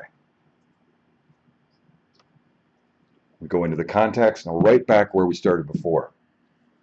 Here's the search. It's off. We just completed step 4, didn't we? We built it. We saved it. We didn't email it yet. but we just added the contact, and now we turn on email notification, send in the listings, and we're done. So it's the same 6 steps, just another way of getting there, yes. Mm-hmm. Okay, so I have it save properties. I missed this last step. And I save it, save search, and I have my assigned contacts. So it's going, this search is going to be assigned to them. Now, because you're assigning it to multiple people here, you can't save and See, notify. that's not, yeah. We have to save and then go into each individual one. Try this. Okay, Try getting rid of a couple of those. okay. Two of them. I don't know. I'll give it Now we can save and notify because it's one contact. up. So I can only, otherwise, okay, so when I save that, then I get here, email notification. So it automatically, every day, fabulous. Yeah. Now, the only thing that you missed by doing it this way is go ahead and hit OK here. Let's set the defaults. The only thing we haven't done now is we turn on the notice and everything, but he hasn't seen these 24 yet. Oh, I already did. So that we would have to email out. Oh, But yeah, other than that, everything's exactly the same. It's just another way of doing it. got it, thank you. Now, I have one more search that I want to get through here. So again, I'm going to hit F5. We're going to do basically the same thing we did before, only this time we're going to use mapping instead of location. Because mapping has become a much more popular tool. It's quite powerful. So again, we're going to go up to search single family.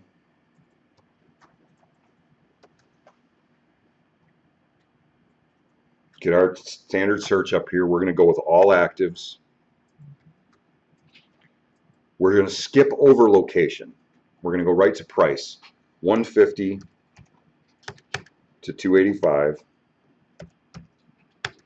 And we're also going to go 3 to 5 bedroom. So all active, 150 to 285, 3 minimum bedrooms, 5 maximum bedrooms. And we've got 2,251 because we're looking everywhere. Now this is normally where we would go into location and put in Monona, Sun Prairie, Verona, etc., whatever. We're actually going to use the map to do this. So right above location and below status, it says click here to start map search. I'm going to simply click that and let the map open. Now we're not going to drag the map around or click anything in the map, just let it open up. And you're going to see in the middle of my screen here, I've got this red push pin. The system is marking what it believes is my address, which is this building here. Could be your home or your office, whatever.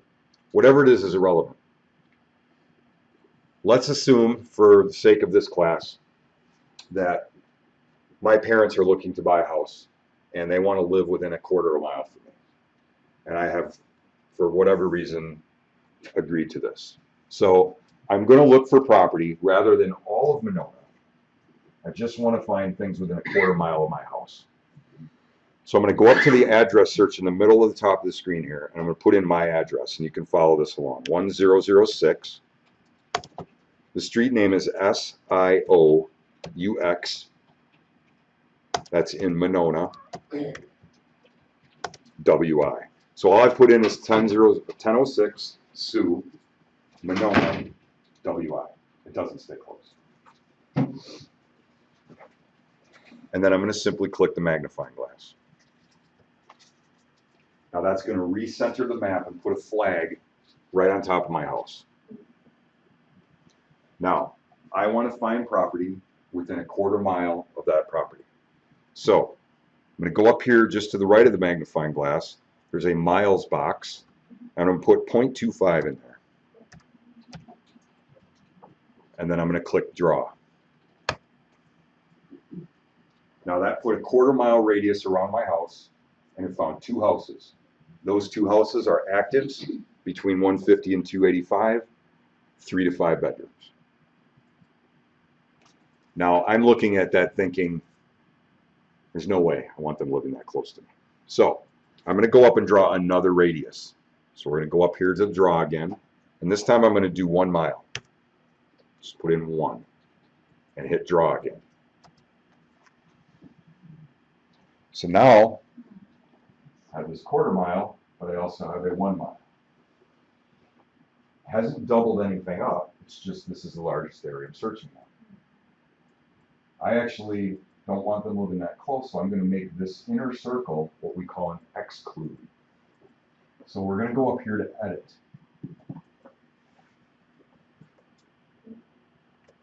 And that shows me radius shape 1, that's the first one I built, and shape 2 is the second one I built. At the beginning of each line is a blue circle with a check. That means we are including those areas. I'm going to click the blue circle for shape 1. That has now excluded that as a search area, and this is now my search area. So I'm looking at property that is at least a quarter of a mile up to a mile away. And I found 6 listings. All 250 or 150 to 285, all 3 to 5 bedrooms, all active. Yes. Is there a way to do it that you get even more specific, like I want to live on the east side of Sherman Avenue, not the west? Okay, so rather than having us all follow, I'm going to kind of do some examples up here Okay, to kind of show you how this works. okay. Couple limitations. First of all, you can have 3 shapes on any map, but no more than 3. And those 3 can be any combination of includes or excludes you want. So I'm actually going to close both of these. And I'm going to do a little bit different example here. I'm going to go back to my criteria and I'm going to say, let's say, where did you say? Sherman Avenue. Sherman Avenue. So where are we talking? We're talking right over here in like E02. E02 and E04 and E05. As you said, east of Sherman Avenue. So here's E02. Sherman Avenue runs right up through the middle of it. So I'm going to go E02, E04, and E05.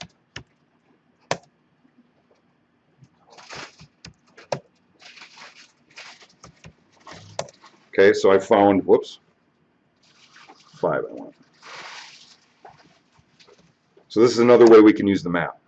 I showed you how to use the map to say, I don't care where, we're not going to set a location. This is the area I want to search. And I could have put that quarter mile radius around my house, and I could have put another one out in the middle of Verona somewhere. Now I've designated certain areas that I want to search, and I'm going to use the map. And then if I go up here and type Sherman Avenue,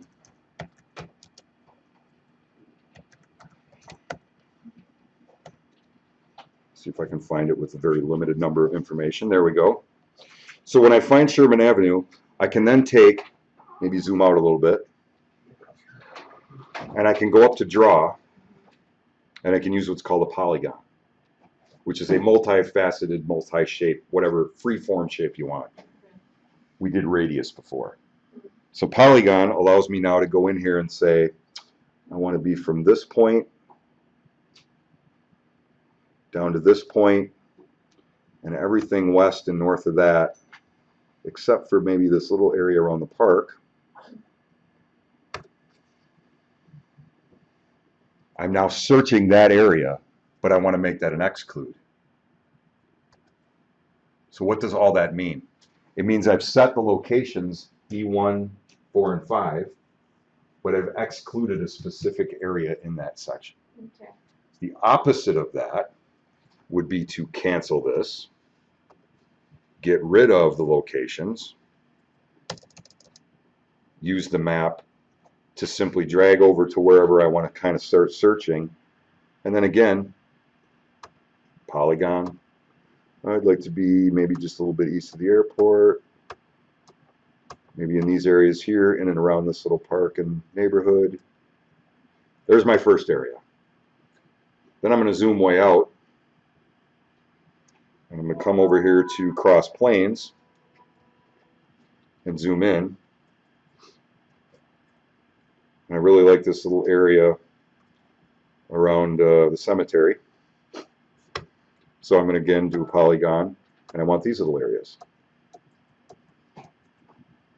So up to 3 shapes anywhere on the map. And once I've got them set, I simply go up and add this to my criteria. And I can now save this, email it, assign it, etc. So you're not always limited to just the areas. You can either add an area and cordon it off, or add an area and eliminate part of it, or use the map in full. Now, I know we had a lot of stuff to get through today. Basic classes, it's a lot of stuff. You're welcome to take this class as many times as you like. If you took notes today and you're going through them and you get to a point where you just don't understand something, on the home page, quick guides will be your best friend. There's lots of great information in there, little quick tutorials. Dave was going through some of the videos yesterday. On average, they're between 5 and 6 minutes long. Pause them, rewind them, etc. And then there's some good printed stuff in there as well. And at the end of the day, if you're really stuck, just contact us here. Be happy to help you out. Yes. Excuse me, question, does this mean there's an app to download? There is no app. The URLs that you see listed there, Yes. you simply open the browser on your phone and type in that address. Okay, so I have to And log type in. it in every time. No, if you have your phone with you, I'll set it up for you. Oh, good. Anybody else? Well, the only thing is I don't have my login yet, because they have to get it. That's okay, I can still make a shortcut for you. So, out of those of you that have phones, who has iPhone? And everybody else Android? Okay. Let's do the iPhones first. Let me actually just, any other questions before I shut this down? Yes. I'm trying to log in on my laptop, it won't seem to let me in, is that because I'm Can logged you- in here? Help her out?